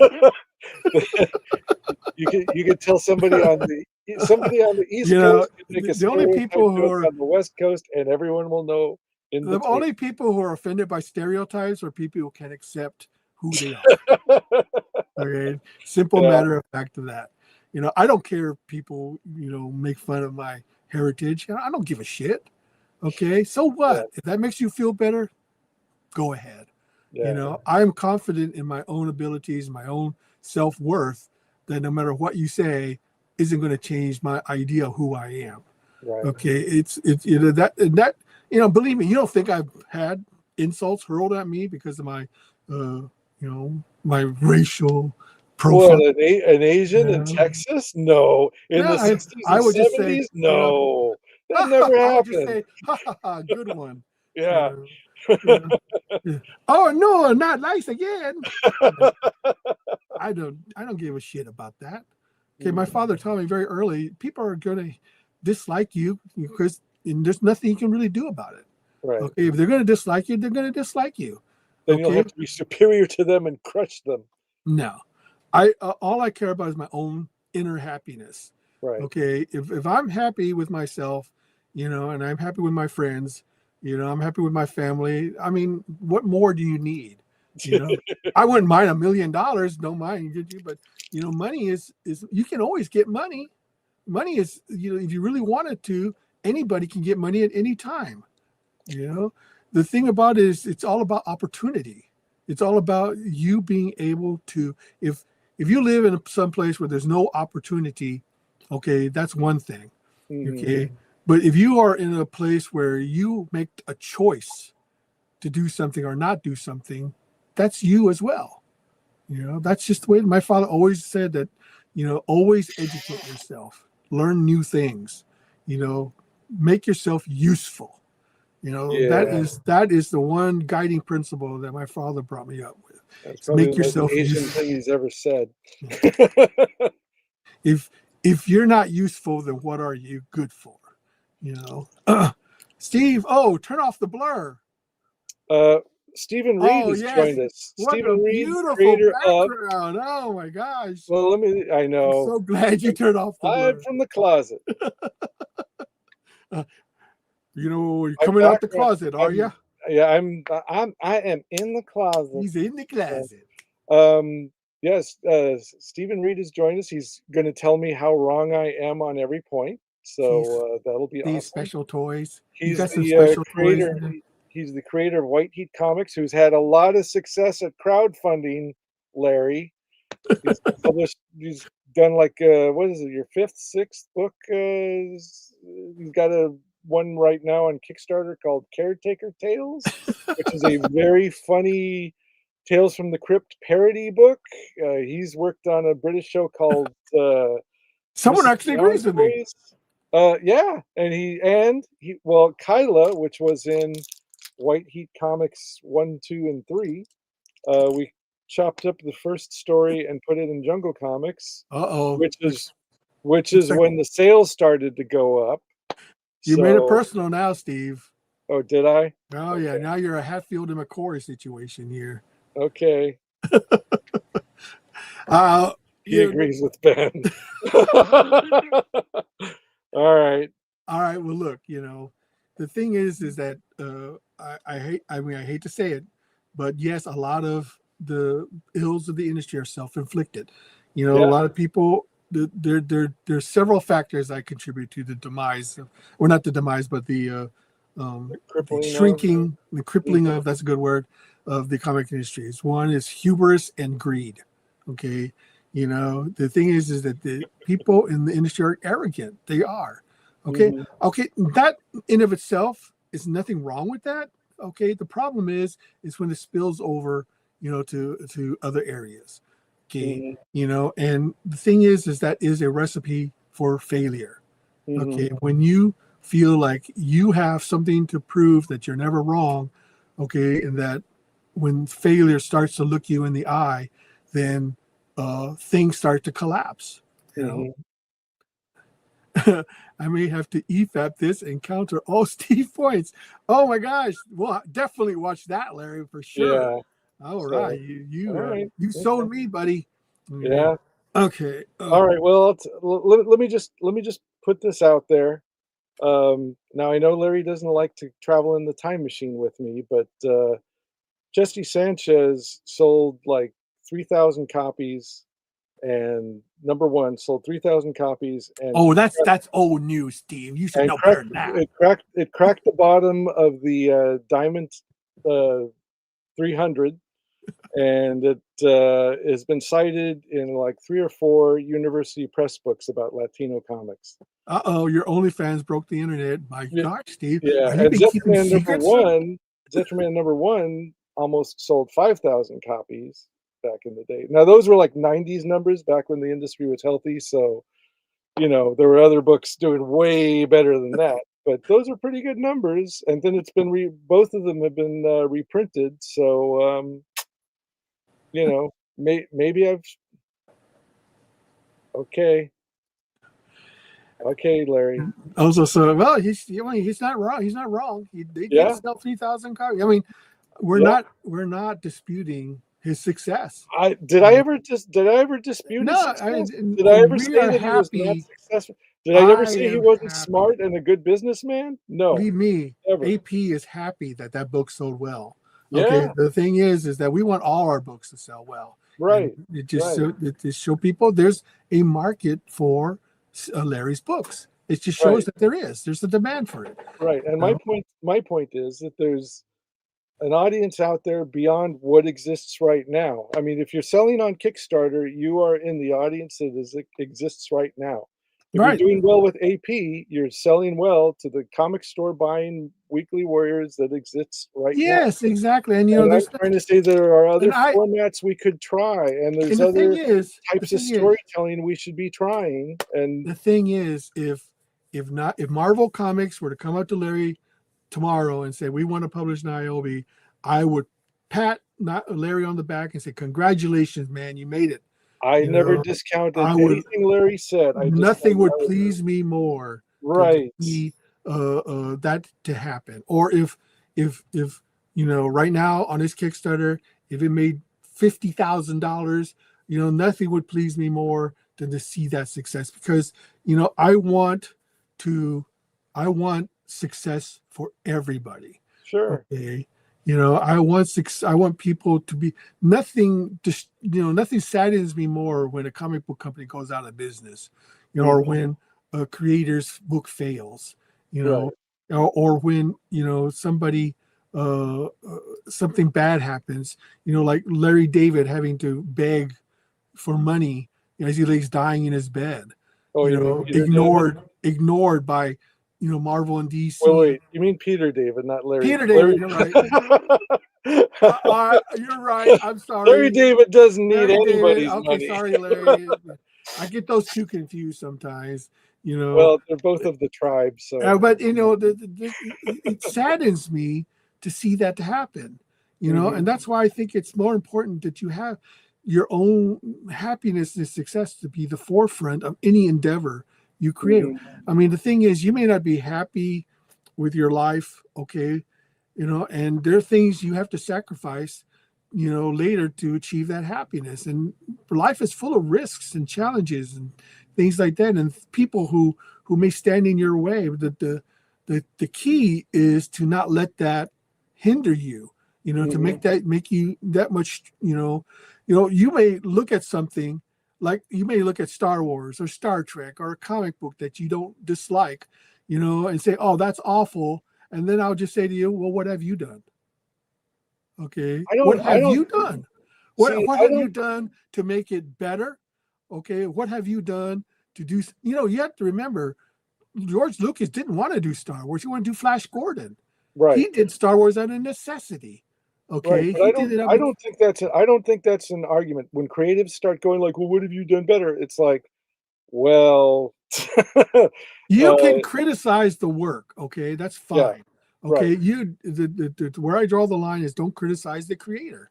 Okay, Mhm. he spent hours, okay, days, months creating something so that you can enjoy it. Okay, when it's rejected, how do you think he must feel? Mhm. Okay, and of course, the creator also has a responsibility to shut the fuck up. Mhm. Okay, if people don't like what you've created, just say, if they're going to say anything, just say next time I'll do better.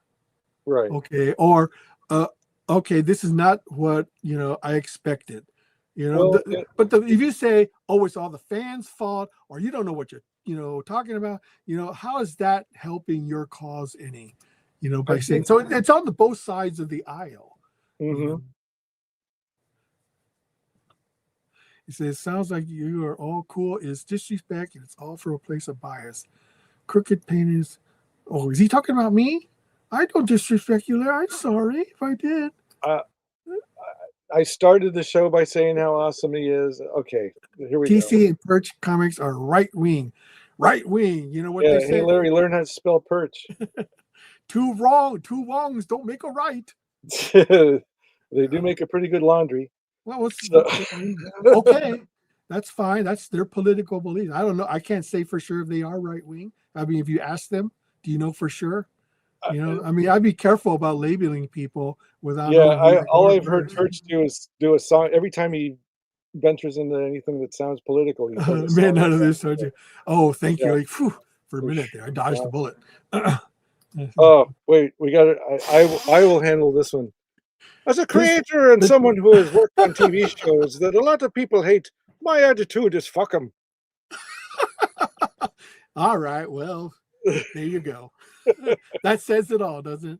See it? Oh, here we go. Hashtag No, we Larry, we're throw not going that there. shit code. We're not going there. We are you stay on that road and keep going straight up to the Great Tell White us how North you with that tell one. us, Mike Jaw, how do you really feel? Let's see. If you're very Trump, you are right wing. Well, I mean, that means there's an awful lot of right wing people out there. Mhm. I mean, he did win the Well, here's election. yeah, so well, see, so here's the thing about the creator reaction. All that I think the people Oh, and the attacking. thing is, oh, like left wing is all that great. Okay. Uh, someone's I brought mean, up. I'm just saying. Yeah. So yeah, See, if you were to take that's heart why I every made the criticism, Great White North joke, Larry. if you were to take to heart every criticism people make, you're hiding under a table, sucking your thumb. You know what? I can take criticism. Believe me, I've had my share of it. The thing is whether or not you let it influence you to the point where, you're no longer productive or you become, your own worst enemy. Well, You know, I think there's two sides to it. If the person making the criticism, he lives in the Great White North. Kudu, kuku, kudu, kuku. all A, right, a, we're not. Uh, what? Larry's like caught in the snowstorm of the Great White North right now. I'm not. Okay. He's blind. Fuck I'm Trump, snow fuck his blind to terrorists. Oh, him right yes. Very nuanced. now. Yeah. Nope. Not doing that. Nope. Just Nope. Nope. south of Moose This Stick. is There's pol- a Moose Stick? I want to visit that place. politics. Oh God, here they go. You Flint. Flint Uh-oh. We may have to shut this comments down. yeah. It's getting a little hot out there. Yeah. So well, Stephen Reed's a good friend of mine, and I'm going to be talking to him on tomorrow when we record the podcast. And oh boy, it's going to be a lot of Well, fun. I agree with number 9. Criticism needs to be education, but the thing is about social media is that you can be instantaneous, and it is knee jerk. Yeah, You know, I agree with Jason. I think Gary's kind of gay for me right who won the hockey today? I don't know. I don't follow hockey. Though Rebecca loves the Stars. now. You're I gonna don't be kid when I say I love you, Flint. and See, Groth is hard to do. Is he talking about Gary Groth? I don't know. Yeah, right. Growth, probably. You guys learn how to type. What are you doing? Like, They're are you? typing out of emotion. That's what's going on. Yeah, I guess. Or I need. Oh, I keyed. Oh yes, I keyed. Anyway, I think I I like you. I kill you last. well, so to Blade Man's point, I think that the person doing the criticism has to have actually read the work and thought about it, and then if they go to the creator and say like, "Well, your work sucks," then the creator should, probably won't, but should say, Well, "Well, I thank," think because they took the time. They probably paid for the work. They took the time to read it. Yeah, I know. We got the everything comes back to 2000 AD crew. Um, Thumbarama we got today. people who have spent the money and the time to read the work, and then the creators should at least say thank you for doing that, even if they didn't end up liking the work in the end. Well, But the thing is, yeah. Go ahead. I'm sorry. Didn't interrupt. but Go ahead. if the person's just going by like, well, people say that your work sucks, and telling like adding their voice to like, well, your work sucks. I'll be honest with you. I haven't seen a full episode of Starfleet Academy. I've seen a lot of videos saying that it sucks, and I've seen a lot of clips that show me that it probably does suck. But I wouldn't be the one to say like, well, it sucks because I haven't taken the time or the effort. But and I like I said, I've not said anything bad about Larry's work because I think Larry's work is pretty good. So if Well, I wherever mean, this disrespect is coming from, with respect to not me, Larry, bro. See? he's entitled to his opinion, of course. Sure. The thing is that when you're entitled to your opinion, people are entitled to theirs.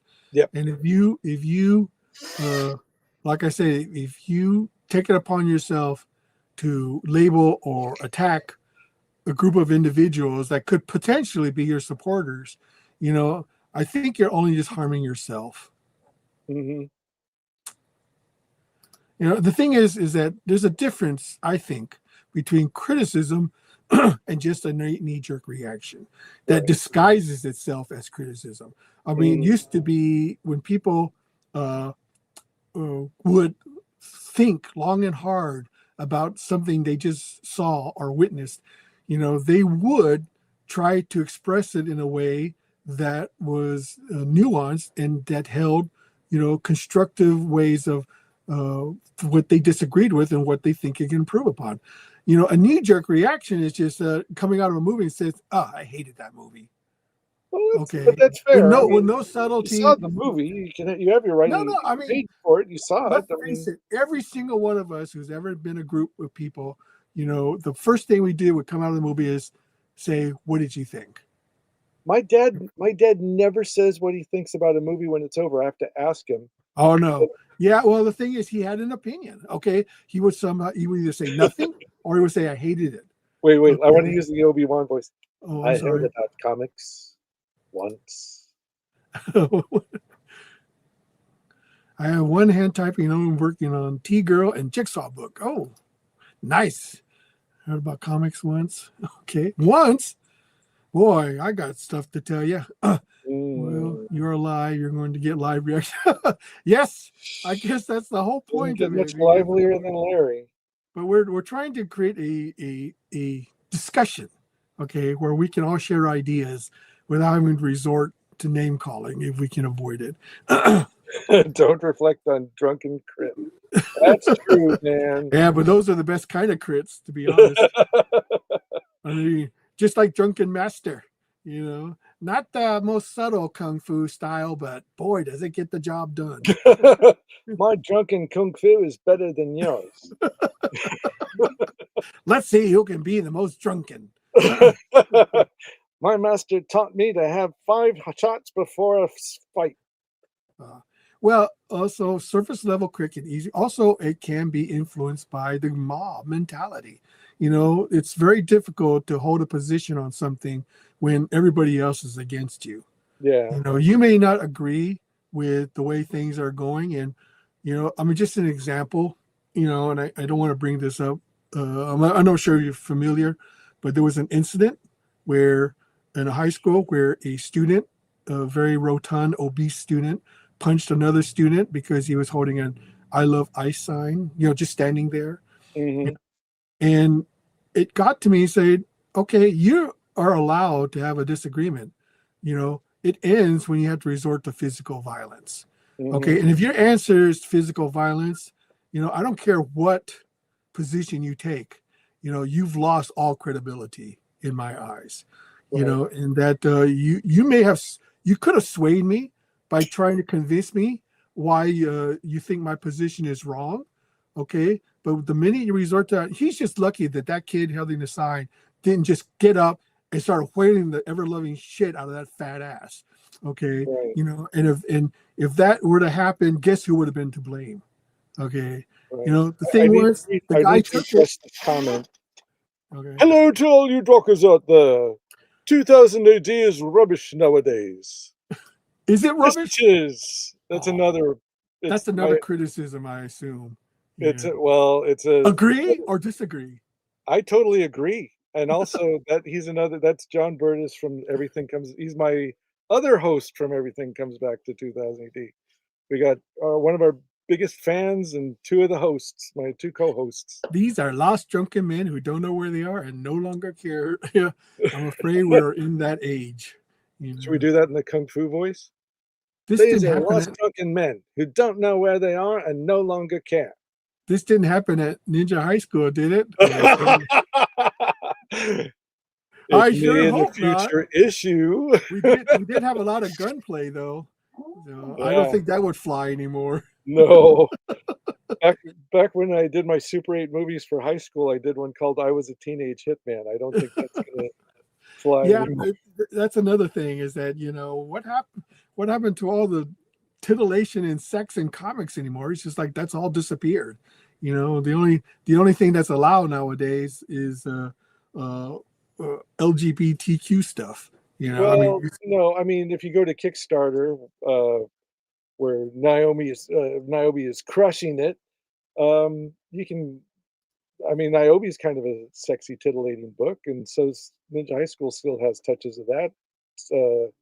What do you call her? I keep calling her Squirrline. You call her Petunia. I call her Petunia. I'm just easier to pronounce. Yeah, I have no problem saying Squirrline. She's the Petunia's official name now, so that's what she's referred to as from now on. Sorry, Steve. It's just a name. But Pinekern is her last name. Pinekern. We got to remember that. Yeah. Okay, I was from Kentucky Fried Movie. Just in for me. Yes, make comics sexy again. That's right. Right. I'm trying. Let's see. Even when it never stopped. It's it just kind of like atrophied a little bit. It got a little limp. Yeah, like what happened to the teen sex comedy?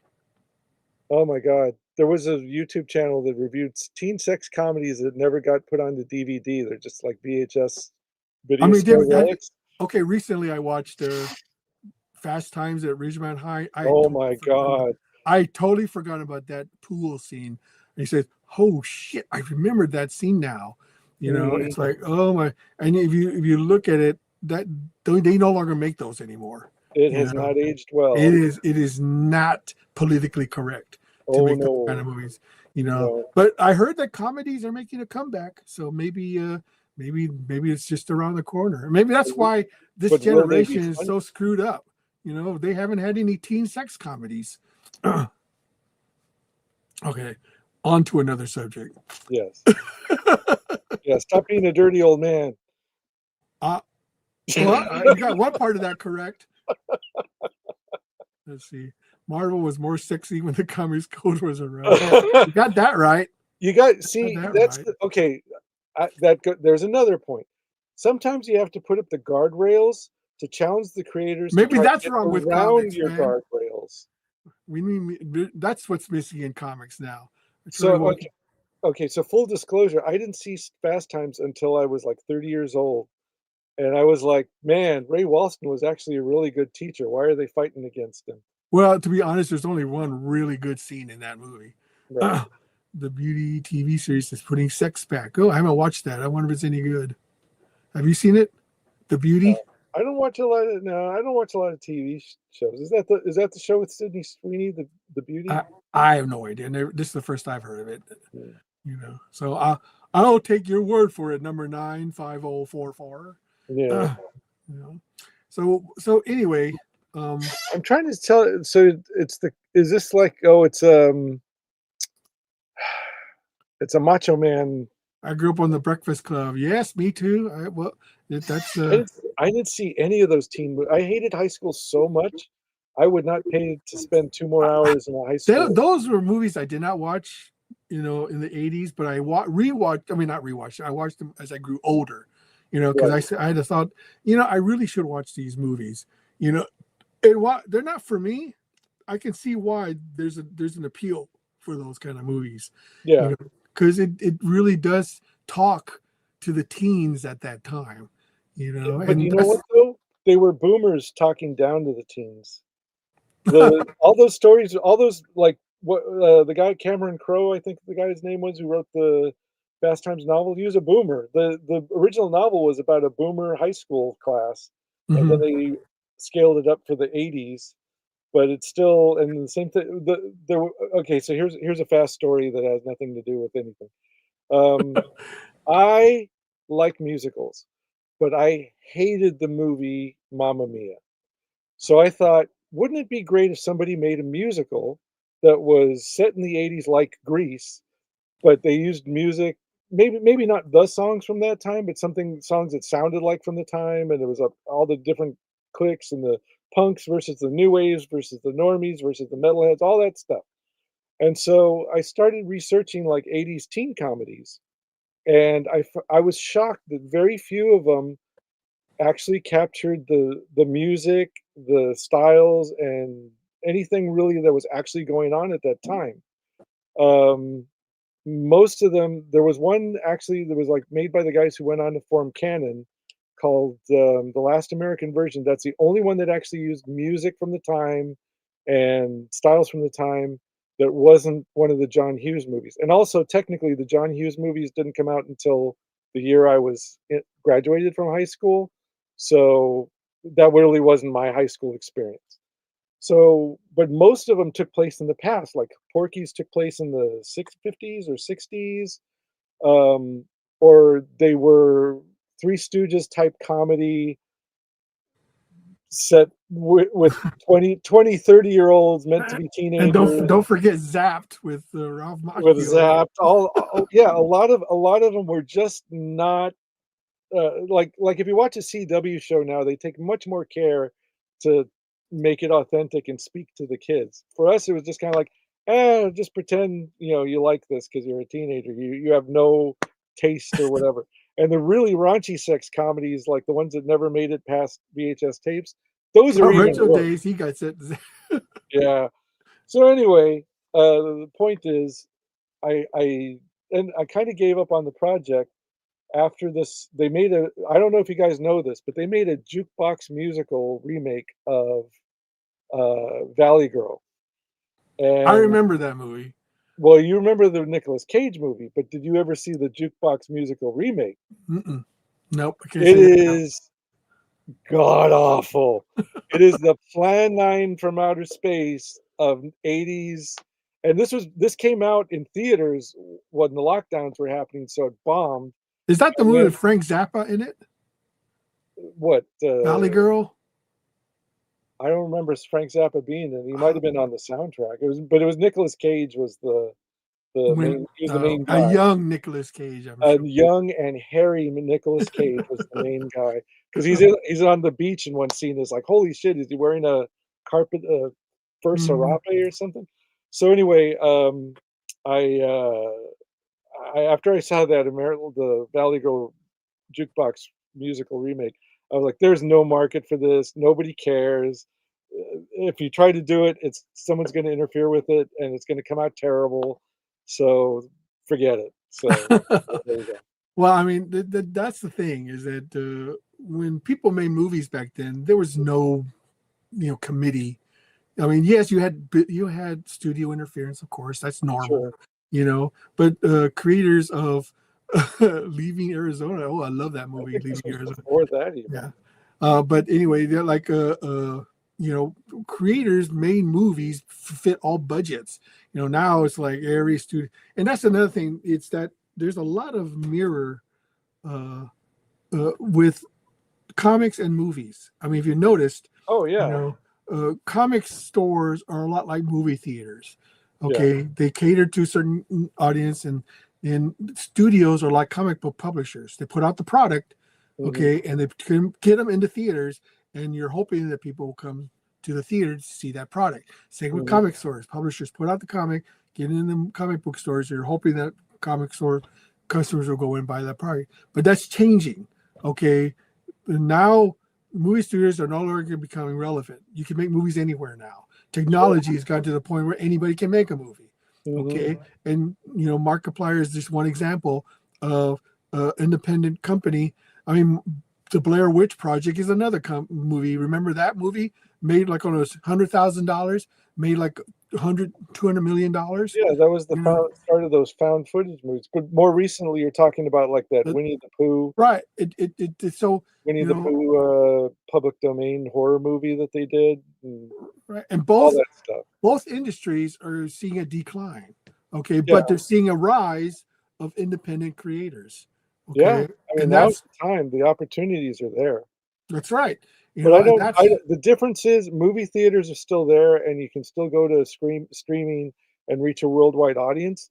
With comics, it's like as the comic stores, even the comic stores are just like putting the new comics in the back on a table, and good luck, and you know, so. But see. yeah, Okay, so here, Retro Day says AI will end up making it more accessible for better or worse. Well, that depends on whose point of view. If you're a creator, and you can't afford animation or huge sets or location shooting, yes, it's better because you don't have to be limited by that anymore.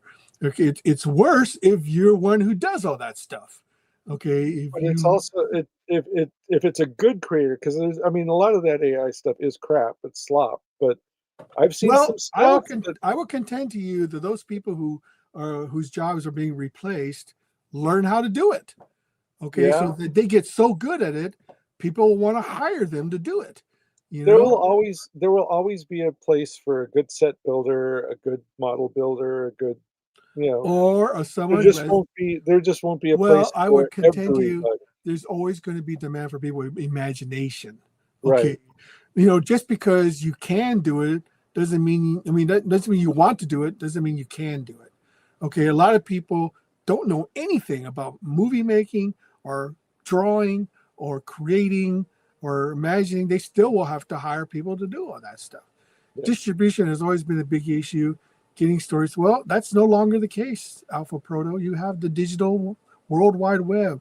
People that used to be you were limited to the United States. Now you have the whole world at your hands. Oh I yeah. can read a comic book from Indonesia. I can read a comic book from Germany. I can read a comic book from South Africa. I can read comic anywhere in the world because of the internet.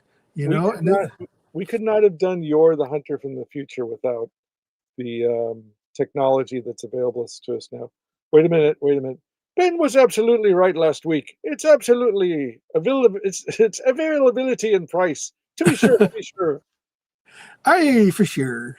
Thank you so much, Flint. Appreciate being acknowledged. Be the best at it.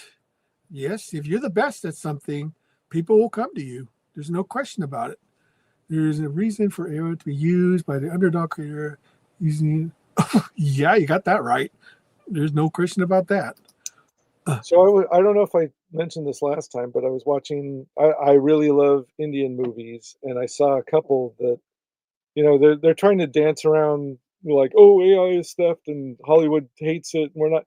There's been a couple of Amazon movies on Amazon. I'm pretty sure that the backgrounds were AIs, like very low key, and I think there were a couple of shots in one of the car chases in that Wrecking Crew movie that were AI as well. But there were a couple of things in this Indian movie, just going by the budget, you could tell what the budget was for everything else. But then there was like this palace scene there's a palace on a hill, and I was like, that has to have been AI because it looks too good. And it's just one shot. It went Well, back. that is certainly an interesting. That certainly is interesting because that just goes to show you that. Oh, you said it looked too good. You It know, it was well, I mean, AI. It was back when it's it was like. it's sort of like dating above your level. Well, it was hard to I mean, it's hard to this came out when, like, there were still, like, 6 finger problems, and You couldn't like repeat. You couldn't do like repeatable characters. Like characters would change Yeah, from shot to shot. consistency was the big problem back then. Now Yeah, it always says AI may make interesting clicks, but narrative stories are key. Well, it's true with any yeah, creative endeavor. It's always totally about the true. story. But the thing about it, the interesting clips is that's sort of a proof of concept type thing. Mhm. Okay, if you can do it within like 5 or 10 seconds, something that normally would have cost thousands, hundreds of thousands of dollars to create, that just goes to show you. And you can use it as a proof of concept. It says, and spending hundreds of thousands of dollars to create something that might, then you can just spend a couple of hours creating something that says, hey, look what I got. Yeah, it's like And looking then at an animatic and saying like, "Well, that looks like shit," and it's like, "Well, it's never meant to be the finished project." yeah, I mean, you're not wrong, Richard Days. People still want to see stuff from other people. The thing is becoming it's blurred. How can you Yeah, tell? Okay, how can you tell if somebody real did it or was it AI? See, yeah, unless you have laws where you have full disclosure, you say that every AI generated piece of art, okay, and then where do you draw the line in? Okay, does that have to be completely AI? Can you use some AI? Can you use a sprinkling of AI? Or does that, unless you disclose it yourself and say AI was used in the creation of this product, it's getting harder and harder to know, if it's somebody did it or if it's AI generated. when I That's the s problem. oh, Hollywood is using a lot of AI, but isn't admitting it yet. Oh yeah, the Super Bowl was To be sure, by the way, Rossi is wrong. the Super Bowl was definitely a evidence of that. Okay, I swear to God, every other commercial was AI generated. I mean, I Well, may be wrong, but it sure did look that way. You know, when I saw Martin Luther King winning the WWE championship belt, I thought he had come back to life and won it and was taking on, the Queen of England. okay, here's an interesting question. Also, have any other press comics been translated in Japanese to test the audience? Yes, but it didn't take, and I'll tell you why. Any Mm, manga digest collections? No. Okay, so back in the 90s, we had attempted to try to sell AP comics in Japan. The trouble is, Japan has got its own comics, okay, and it's got a lot of them, okay. You're talking about tons more comics. They don't need more comics, especially from foreign sources. And Japanese, if you know anything about Japanese, they're very homogeneous. Okay, they like what they like, and that's the way they like it. Okay, mhm. now there are niche markets. Don't get me wrong. There were Japanese fans of Ninja High School and Anarch Press comics, but they were very small and very, very not enough to justify the expense of getting it distributed there. Because there was just simply no demand, and Japanese people had, and we were doing manga, and Japanese already had manga, so it was sort of like, what's the point? Yeah, What was really we've got manga at home. they wanted American comics. Yeah, Okay, they loved American comics because it was different. It was right. something they weren't producing. Well, Japanese likes things that are different and unique and exotic, and American comics were that. You for know. that matter, like when they reprinted the Japanese Spider-Man and the Japanese Batman and Japanese Star Wars here in the States, it sold okay out of curiosity, Mm-hmm. but it didn't move the needle like, No, but the TV shows were very popular. Don't get me wrong. The Spider-Man TV show was a game changer. It really was. oh, yeah, But the yeah. real issue is people don't know the comic is really out there. Yeah, because there's a lot of competition. It's just like anything. The Mhm, more exposure you get, the more people are familiar. The problem is exposure costs money. And if you don't have the money, how are you going to get the exposure? So right, the most effective way for people to get exposure is through word of mouth. You share links, you tell people, you go viral any way you can. That is the best way to get your work out there. And that's a lot of hard work, and that's a lot of, you have to hit just the right, their timing has to be just right in order for that to happen. You know, it's difficult and it's not cheap. At mhm, least it's not right now.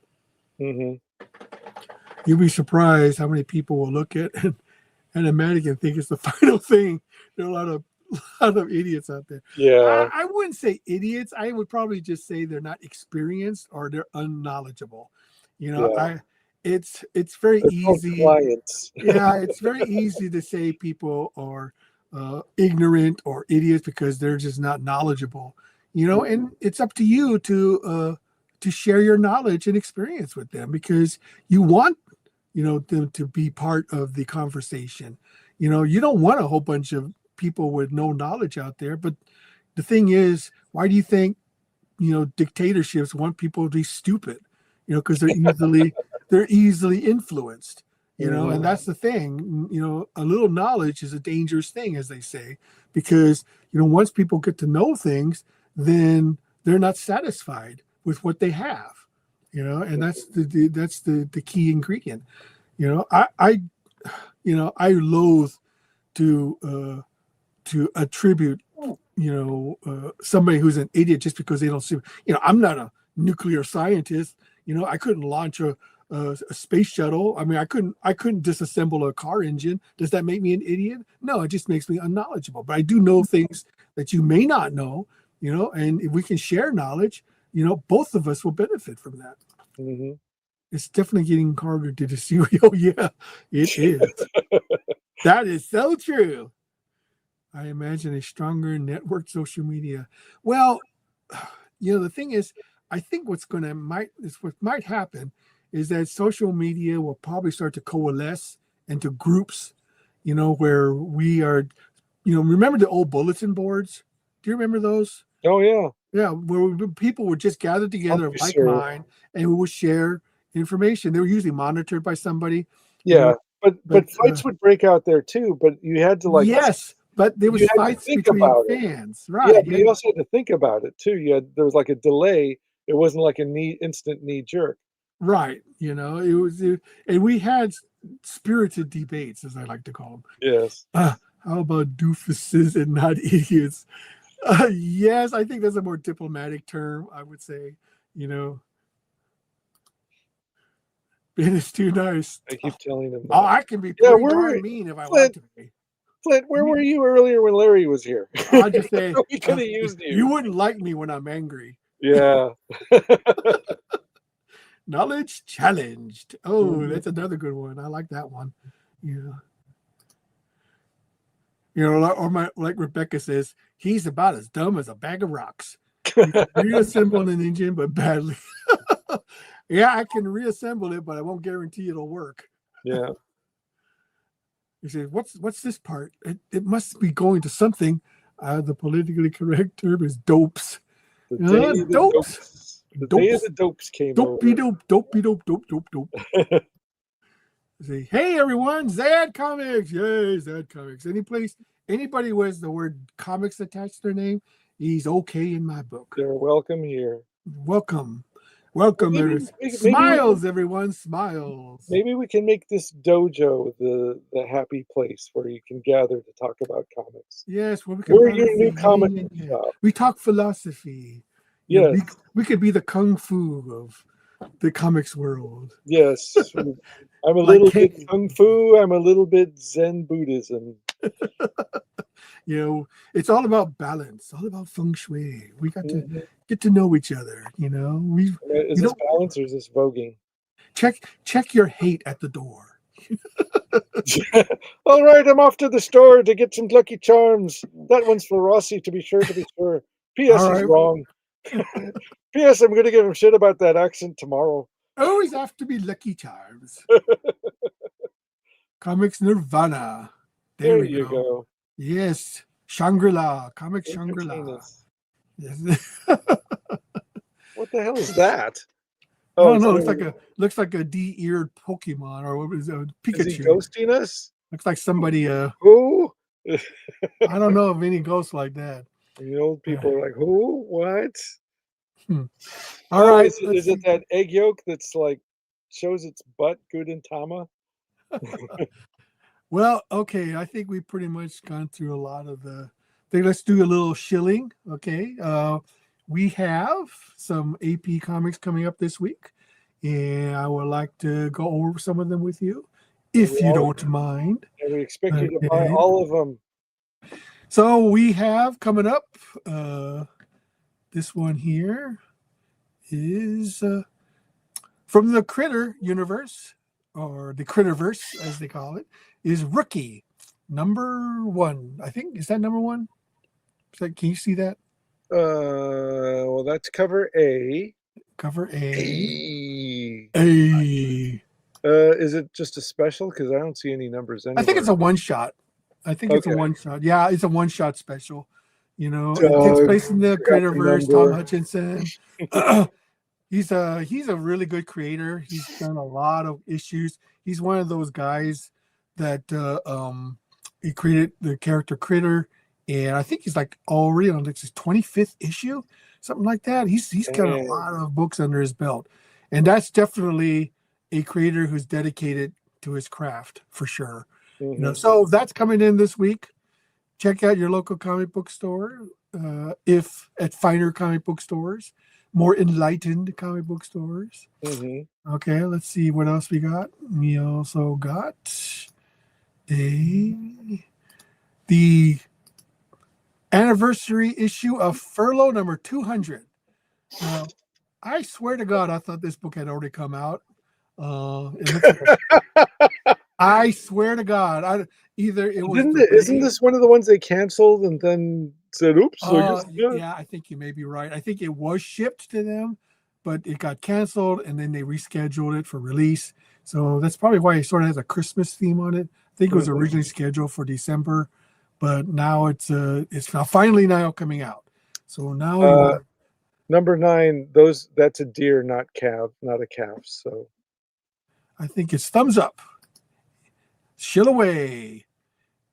Always worth trying. Hey, 200 big issues. Yes, it's a milestone. We love those milestones, which is, you know, something that we're very proud of, is that we don't go reboots or renumbering.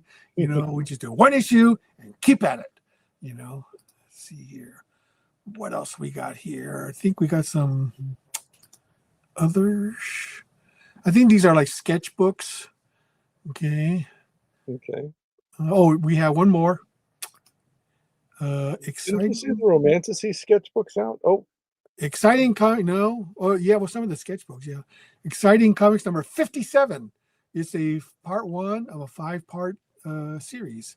So instead of doing like mini series and stuff or like their superhero titles, we're going to go ahead and insert them as in Exciting Comics. You know, in this way, you know, it keeps the continuity going and gives people an opportunity to try out new things without too much of a risk on AP's part, as far as, you know, getting a mini series going. So this was Paladin. I'm not sure who's behind it, but it looks pretty exciting. You know. well, if it's called Exciting, I would hope it looks exciting. Yes, the title does live up to its name, does it not? Yep, the clue is in the title. It's Aladdin's Paladin. Paladin, not to be confused with Daredevil's Paladin. Okay. Oh, God, no. Completely different with that guy. No. Nothing having to do with that. All right, let's see what else we got. I think we got a few more. These are all sketch covers. You do that, and I'll read some chats here. The that is interesting, says Alpha Proto. The Crooked Painter says, is the horror title still a thing? I'll answer that. Yes. Are you open to submissions? Hey, what are you talking about there, boy? Yeah, let's talk about that just a second. Hi from Houston, Texas. Romantasy. Yes. I had to tell you guys how to spell that word. I don't know how many times. It's what I was talking about before with the archive of our own and the stuff that girls are into. But some of you guys didn't want to hear about that. Girls are stupid. Girls are dumb. We are part of the He-Man Woman Haters Club. Yeah, no growls allowed in the treehouse, in the dojo. So those are all of our this week's titles, you know, and we will try to keep you up to date on all the latest. That is interesting. Yes, very interesting. Let's see. Yep, you already answered that. Okay, so you're from Houston, a fellow Texan. We love Texans, so if you're ever in the San Antonio area, please look me up. I'll be happy to give you the 5-second AP tour. No problemo. If you want to bring your portfolio and personally show me, I would love that. So Wow. yes, we are open to submissions. So Well, we can just send you an email, right, or a WeTransfer or something? yeah, usually a link is more convenient. Yeah. Yeah, it's better than trying to send a bunch of large files. I thought about submitting some miniseries to the summer. I just can't meet the deadlines. Well, don't worry about that. If you got something, Welcome to the club, Alpha Pro. if, if, if you need a little bit more time, and I know you are able to do it, then, you know, I'm willing to make a few exceptions since you know the main guy. That's the first thing that you can say to me. Is you have a little more time. Yeah, I'm a. Okay. Yeah. Well, no, seriously, I'll think the deadline is not a hard deadline. I try to, I put deadlines because it makes, keeps people motivated so that they have something to shoot for, So, plus eventually I gotta cut it off somewhere, So, if you can't make the deadline, there's always next year, or you can submit anytime you want. You maybe have something that I may find, oh my gosh, this is so freaking great. I gotta use it right now. Can't wait. So it doesn't hurt to submit it when you're ready to submit it. Okay. So if you want to submit anything, you need to send it to APSA 1987 at AOL.com. Yes, I still use AOL. I don't care. I'm gonna use it. You may Wow. that's the boomer in me. It's I've gonna always take a long time to get you out of that and into Discord, I can tell already. just to show you how old I am. Okay. Do you still have the disc? My Ben Dunn at AOL.com. I was the very first Ben Dunn at AOL.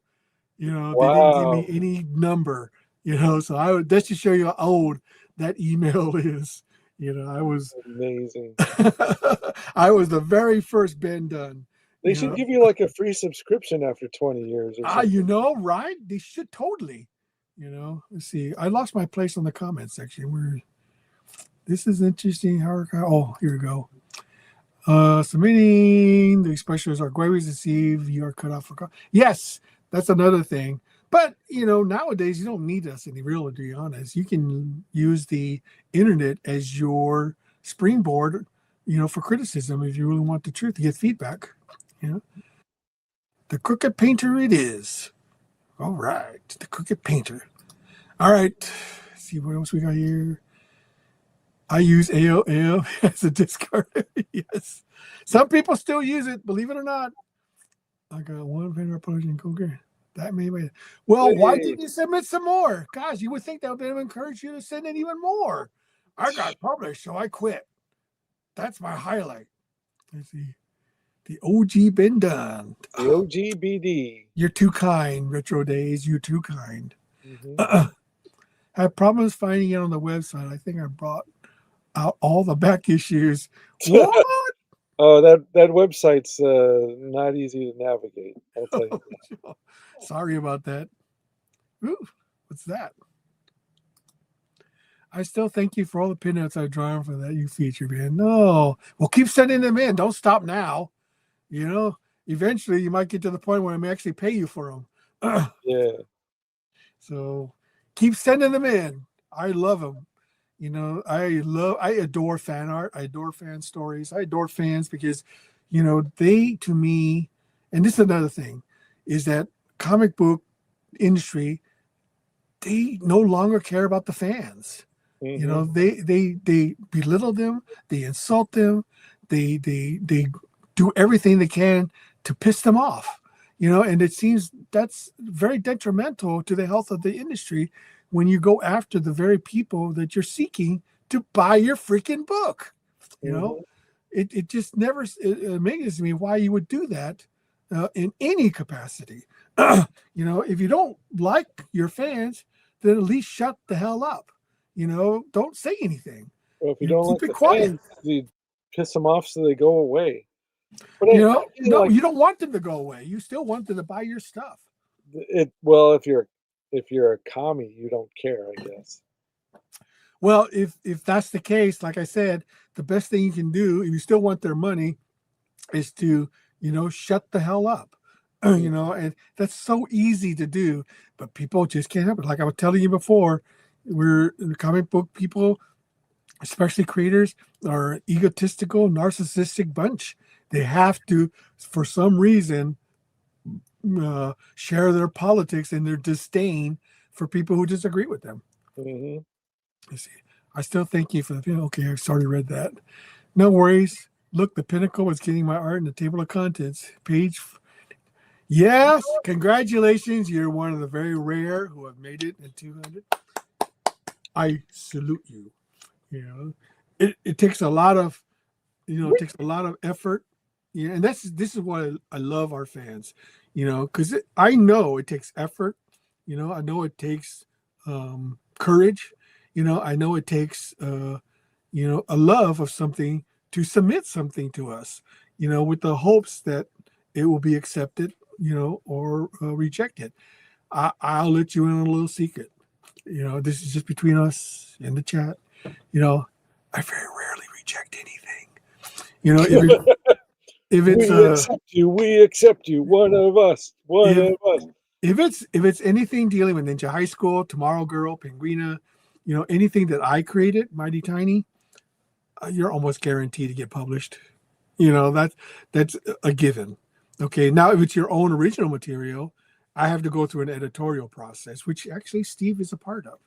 He is part of our editorial staff. He is one of the opinions that goes through submissions that we get, and gives his honest assessment, on whether it's viable, or whether it can make money for Antarctic Press, or if it's something that we think is unique enough to want to get published through us. Yeah, don't give out my email address. They have to go through you. I'm doxing you right now. No favorites. I hear a word from a creator about their policy, no matter the side, I'm out. Yeah, I and that's the thing is I love a lot of these creators and their work and output, but the minute they say something that I think is, I don't mind disagreeing, but if it's something that I feel is insulting, I just don't feel the need to want to support that anymore, or encourage it. No. One There's of other things to say. I mean, there's better things to talk about than politics. proudest Here, let me talk about politics. They're all crooks. End of story. Yeah. I shit on your belief. Okay. That's basically what it comes down to. You don't count. Okay. You're nothing but a piece of crap on the sole of my shoe. That's how much I think of you. And then you think to yourself, says, why the hell am I giving you any money? Okay, that's the why am I even supporting you? What's the point? Why should I even stay with you? That's really what it comes down to. One of my proudest moments was having my pay yes, that was one of my proudest moments too. Steve-O, editorial staff. Yes, the secret is out. Steve, the cream has risen to the top. He has the power. I have the power. He has the power. I have power. He has pincers of power. How do I get a copy of NHA 200 with the? Hey, just send me your address and I will send you all the comp copies you can read. Okay, if you contributed to the NHS 200 and you didn't get comp copies, you need to email me with your address so I can send you a whole box full of comps. Are you going to tip in the page that was missing? What page? The last page. I didn't have a missing last page. You just talk about the Kickstarter one. Oh, okay. That was perfection. That was perfection. Oh, okay. You got that? I got it. I know nothing. Yes. The Kickstarter version is different than the regular version, as you will know. I see. So if you are trying to submit something, email's the best. You can DM me. If you DM me, make sure you put a link to your portfolio, or post samples in low res so I can take a look at it. Because I know Facebook has a limit on the size you can send on the Facebook Messenger. Thank you. No, thank you. I appreciate it. All right, it's getting near 4 o'clock. We've been on for 3 hours. I think we should wrap it up, don't you think, Steve? I don't know. What else you got better to do?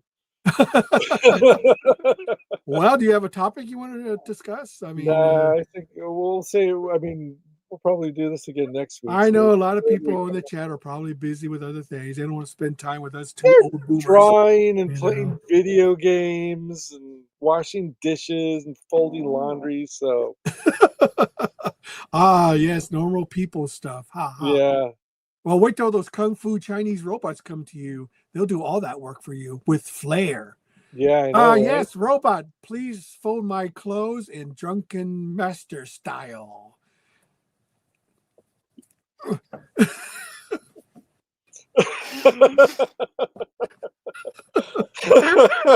Yeah, did you see that? Yeah. Oh my God. If that is real, then we are in shit tons of trouble. Unless the Pentagon's got, oh yeah, we don't show off our stuff. Did I tell you about the old Chinese ladies in the gazebo in the park?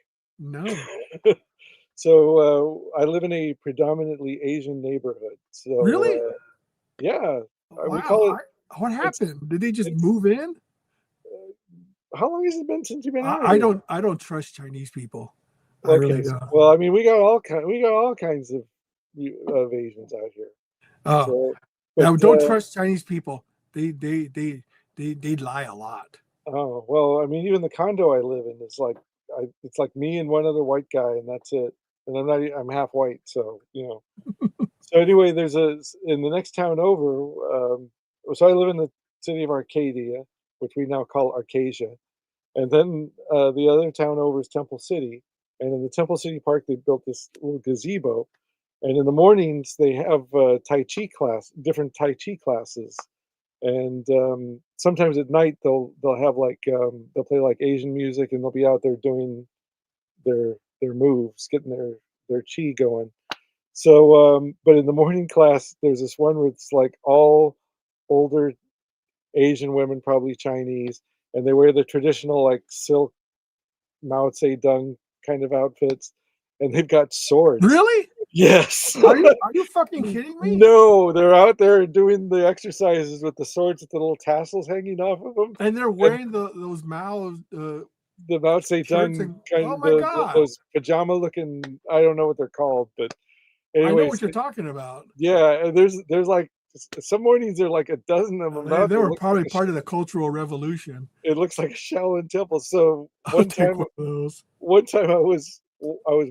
I was going from my place down to the Carl's Jr. or Hardee's, as you call them in Texas, and two of them were coming from the opposite direction. They had the sword strapped to their back, and I thought, man, that is the most awesome community watch program I could possibly hope for. Is somebody gets mugged, these two old Chinese ladies show up with their swords drawn.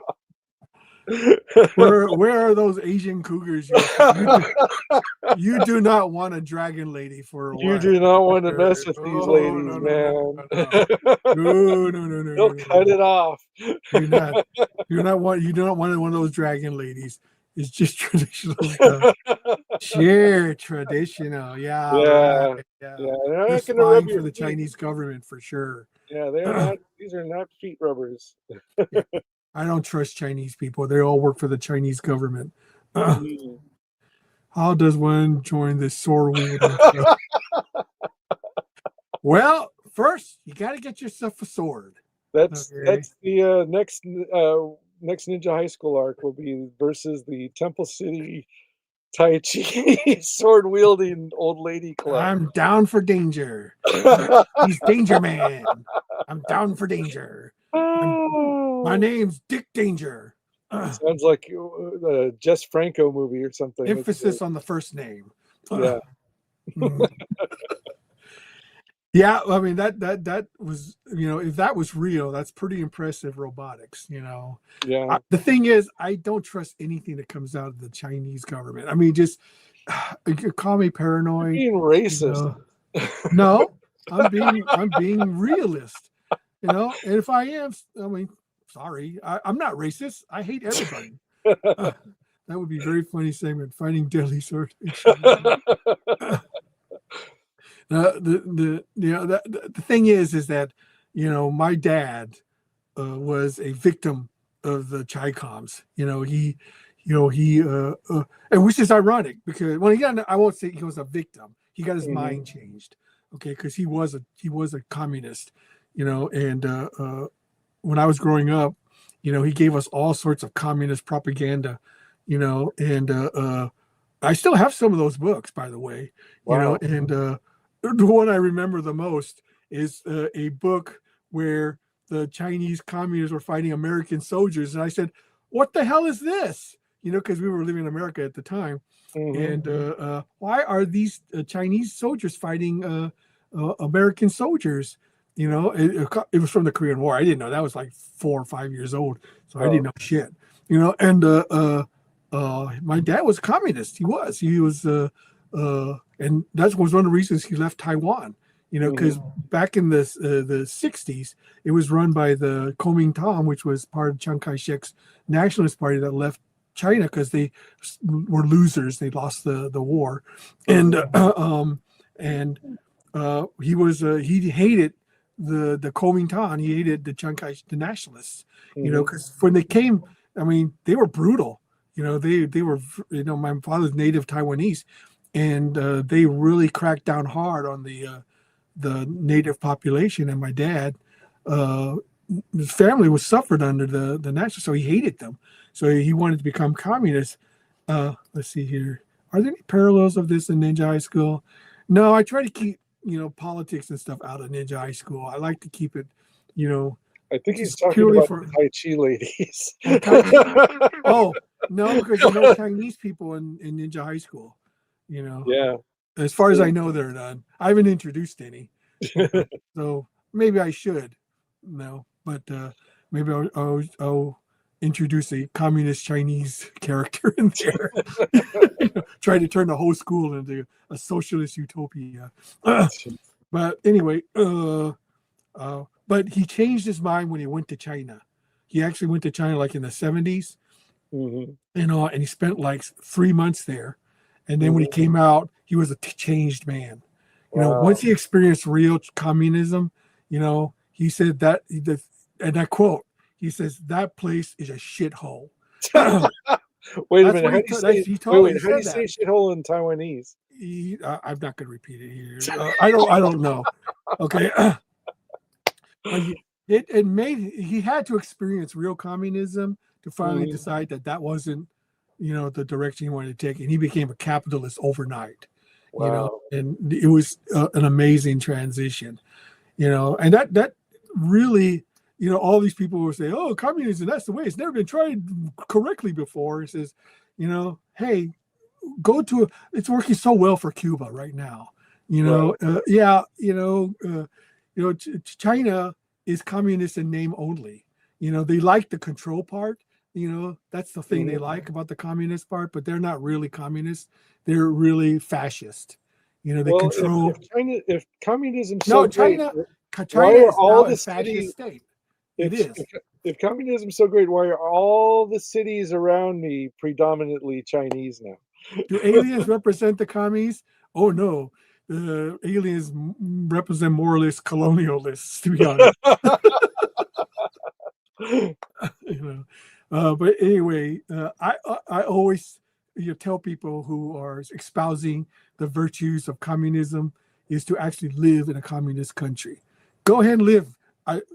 Spend 1 month there, see if it doesn't change you, overnight. Go to North Korea, go to Cuba, live there for 3 months, okay, and see whether it changes your mind at all.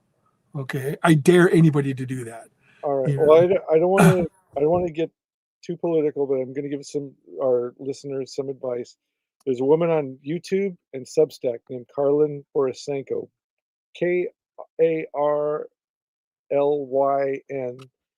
however you spell Borisenko, and she sneaks into Zoom chats that the American communists are plotting things on and talking about how great communism is, and she comments on it. And they are batshit wacko, but they are also very smart and they are very well organized.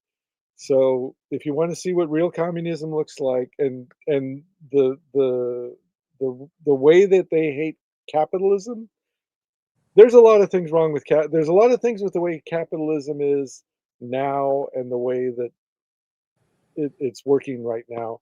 There's crony capitalism. There's like way too many advantages for No, the rich. I don't disagree with you. I think the biggest thing about capitalism is corruption. Okay, Right. Well, if yes. pure capitalism, is like I would say with by pure communism, it's never been tried. Okay, Right. the thing is that if you had pure capitalism, I think that would be a different thing than like pure communism is. Right. Neither one of them has been really tried in its purest form, and I don't know if it would work in its purest form. I think capitalism would also, eventually become corrupt and controlling as well. Communism. It's about balance. Okay, it's Well, about if you put it, balance. if you put a box out, if you hand everything over to the government and expect them to be above reproach and spend disperse everything out equally and fairly and all that, it's like, when in the history of human psychology has that ever actually happened? At least with capitalism, you've got a fighting chance. Well, I mean, you think about it. For the most of human civilization, it's all about control and power. Yeah. Okay, it's all about who controls what and who has the power. Cap- Okay, communism communism is no chance. Capitalism in its purest form, minus all the decades of crony capitalism and corruption and rich families and all that. You shave that away and you just have the capitalism part, then you got a fighting chance. well, the thing about it is that there's a reason why my father stayed in the United States. He Yeah. realized that this country was the best place for him to have opportunity. Mhm. And in his country, he probably would not been able to achieve the success he had in his life had he stayed in Taiwan. Okay, Mhm. because during the 70s and the 80s, Taiwan was under a dictatorship. Mhm. It was under a dictatorship. And he knew that returning to Taiwan would not only not give him any opportunity, wouldn't give us any opportunity. I Right. thank God every day that my father stayed in the United States, because I wouldn't be here today, doing what I want. I mean, do you think I could in Taiwan start a comic book company and do all the shit that I did now? If I was raised in Taiwan, no, I'd probably be working some 9 to 5 job, working for the government, Mhm. or joining some political student group and protesting the Kuomintang, and probably got shot in the street. Who knows? Or been Right. arrested and tortured. I mean, the thing is that people don't understand the opportunities they have presented here, and it saddens me that people don't appreciate that. Right. And people say that, oh, we have a dictatorship, we have a king, we have blah blah blah. It says, yeah, well, would a dictatorship and king let you say all that stuff? Okay, I mean, think Mhm. about it for 1 minute. Okay, in any other country, the minute you say that kind of stuff, you would have your ass in jail so fast it wouldn't be funny, Yeah. and you probably wouldn't come out of it. Right. Okay, so it's ironic that people say, oh, we don't have any more freedoms here. Yeah, you have the freedom to say whatever you want with no Yeah. without the government coming down and knocking on your door in the middle of the night, and hauling your ass to some jail. The scary thing is that if the more we hand over stuff to digital, Don't be bashful. There still is Astro Boy. yeah, the scary thing is the more we hand things over to like digital control, the more run the risk of ending up like China. China. But I think like there's still, hopefully, as long as there's boomers and Gen Xers out there and the older millennials Yeah. who are willing to fight, It's or the at thing least, is, how long has it been since we had a war? The thing is, generations are defined by war. Now, I'm not saying war is a good thing. It's not. Okay. you mean like boots Nothing on the ground, nothing should be settled by a war if draft, it can. yeah. But sometimes, the thing is, as generations have passed with no real hardship or consequence, they have to have something to believe in, something to fight for, and they just happen to be fighting against their own country. This is they've been convinced by certain elements in this society that somehow self-hatred is the way to go. And I tell you, that never ends well. Okay, never ends well. And I'm hoping that people will suddenly realize that what they're doing, just like the comic industry. Okay, the comic industry, we're in a civil war right now. Okay, we are in a conflict between those who are trying to adhere to the traditions of the old way of doing comics and the new way of doing comics that are alien and different and have not been proven themselves to work. That's where the conflict lies. Well, the success stories in comics now, if you include Raina Telgemeier, Dave Pilkey, and the ones I was talking about last week, those work on a very traditional publishing. I mean, the publisher that's having the success with them is very old too. It's decades old, but their graphic novel imprint is relatively new, and they figured out very quickly by being the top dog kids publisher. They applied that business stuff that works, and don't dick around with politics, and don't dick around with ideal. I mean, they do publish stuff that's got some ideologue stuff in it too. A lot of my uncles, Locke Nguyen says, a lot of my uncles and aunts on my dad's side were capturing. Oh, I'm sorry to hear that. There was a terrible war for sure. War is terrible. Okay, don't get me wrong. Okay, but war also is a agent of change. Okay, the thing is that it's a reality that when you have war, things accelerate. Things change. Morals change, people change, technology changes. If we didn't have World War II, we wouldn't have computers, or computers and atomic energy, things like that would be greatly have been forestalled. The thing is that war is the final act of resolution, in my opinion. You go to war only if you have to. But if you do go to war, go all in. Okay, don't hesitate. Okay, go to war to win. Okay, so that it's so devastating to the person who started it. It's so devastating that they will never want to start another war again. Japan learned that lesson. Germany learned that lesson. Sometimes it takes great suffering for people to learn. And that's the way the things are. Jay. Getting into the Scholastic Book Fair was, yes, I would love to be able to get into Scholastic Book Fair. But don't listen to me. You talk about gatekeeping. Go ahead. Don't listen to me, Alpha Proto. Steve knows that. Steve knows all about Scholastic. Tell us, Steve. Yeah, don't listen to me though. I've only got 35 years of book selling experience. Well, do you know anything about selling this school? I know that we've tried, and it's just like you got to know somebody on the inside. Do you know what the first book school? Oh, here we go. There's thousands of any who have to have Scholastic. Well, read it out loud. There's thousands of indie self-publishers who won't have the opportunity to have Scholastic vetted product distributed to the masses. So focus needs to be on the venues accepting all product. Well, yes, that's I true. agree. The trouble is Scholastic has, what does it have? Reach. Okay. Yeah, well, that was my point last time. Is that it's got resources that no other distributor has. There's a reason Scholastic has freaking Harry Potter. Scholastic didn't want to do Harry Potter. Right. Okay, it's because one of the editor's daughter read the manuscript and loved it, and that made that editor change her mind and do Harry Potter. So a lot of times it's just somebody on the inside. If her daughter had not read that manuscript, chances are Scholastic would have passed on Harry Potter, and we would not have had the huge franchise that we have now. There's a YouTube video. Do you know what the first graphic novel that Scholastic printed was under that new imprint they created? What? Graphics? Bone. Bone? Yeah, and Yeah, they recolored it, reformatted it, and did Bone. One of the See, other they had the so first little faith in Bone that they had to recolor it. yeah, Oh, well, they not were recolor it, color it. color it.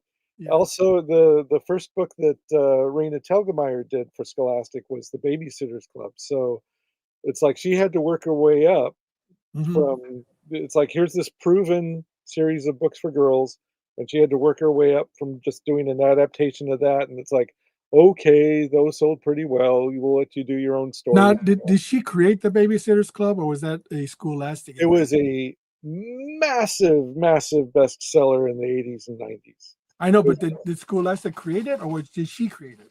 No, Anne Martin wrote the novels, and she adapted the novels as graphic novels, Oh, I see. and she did the first 4, and then they told her, like, "Okay, we like you, we trust you, you can do your own stories," and she Mhm. won 2 Eisners for that, so Right. Well, it Scholastic is you think Marvel and DC are big, Scholastic crushes them.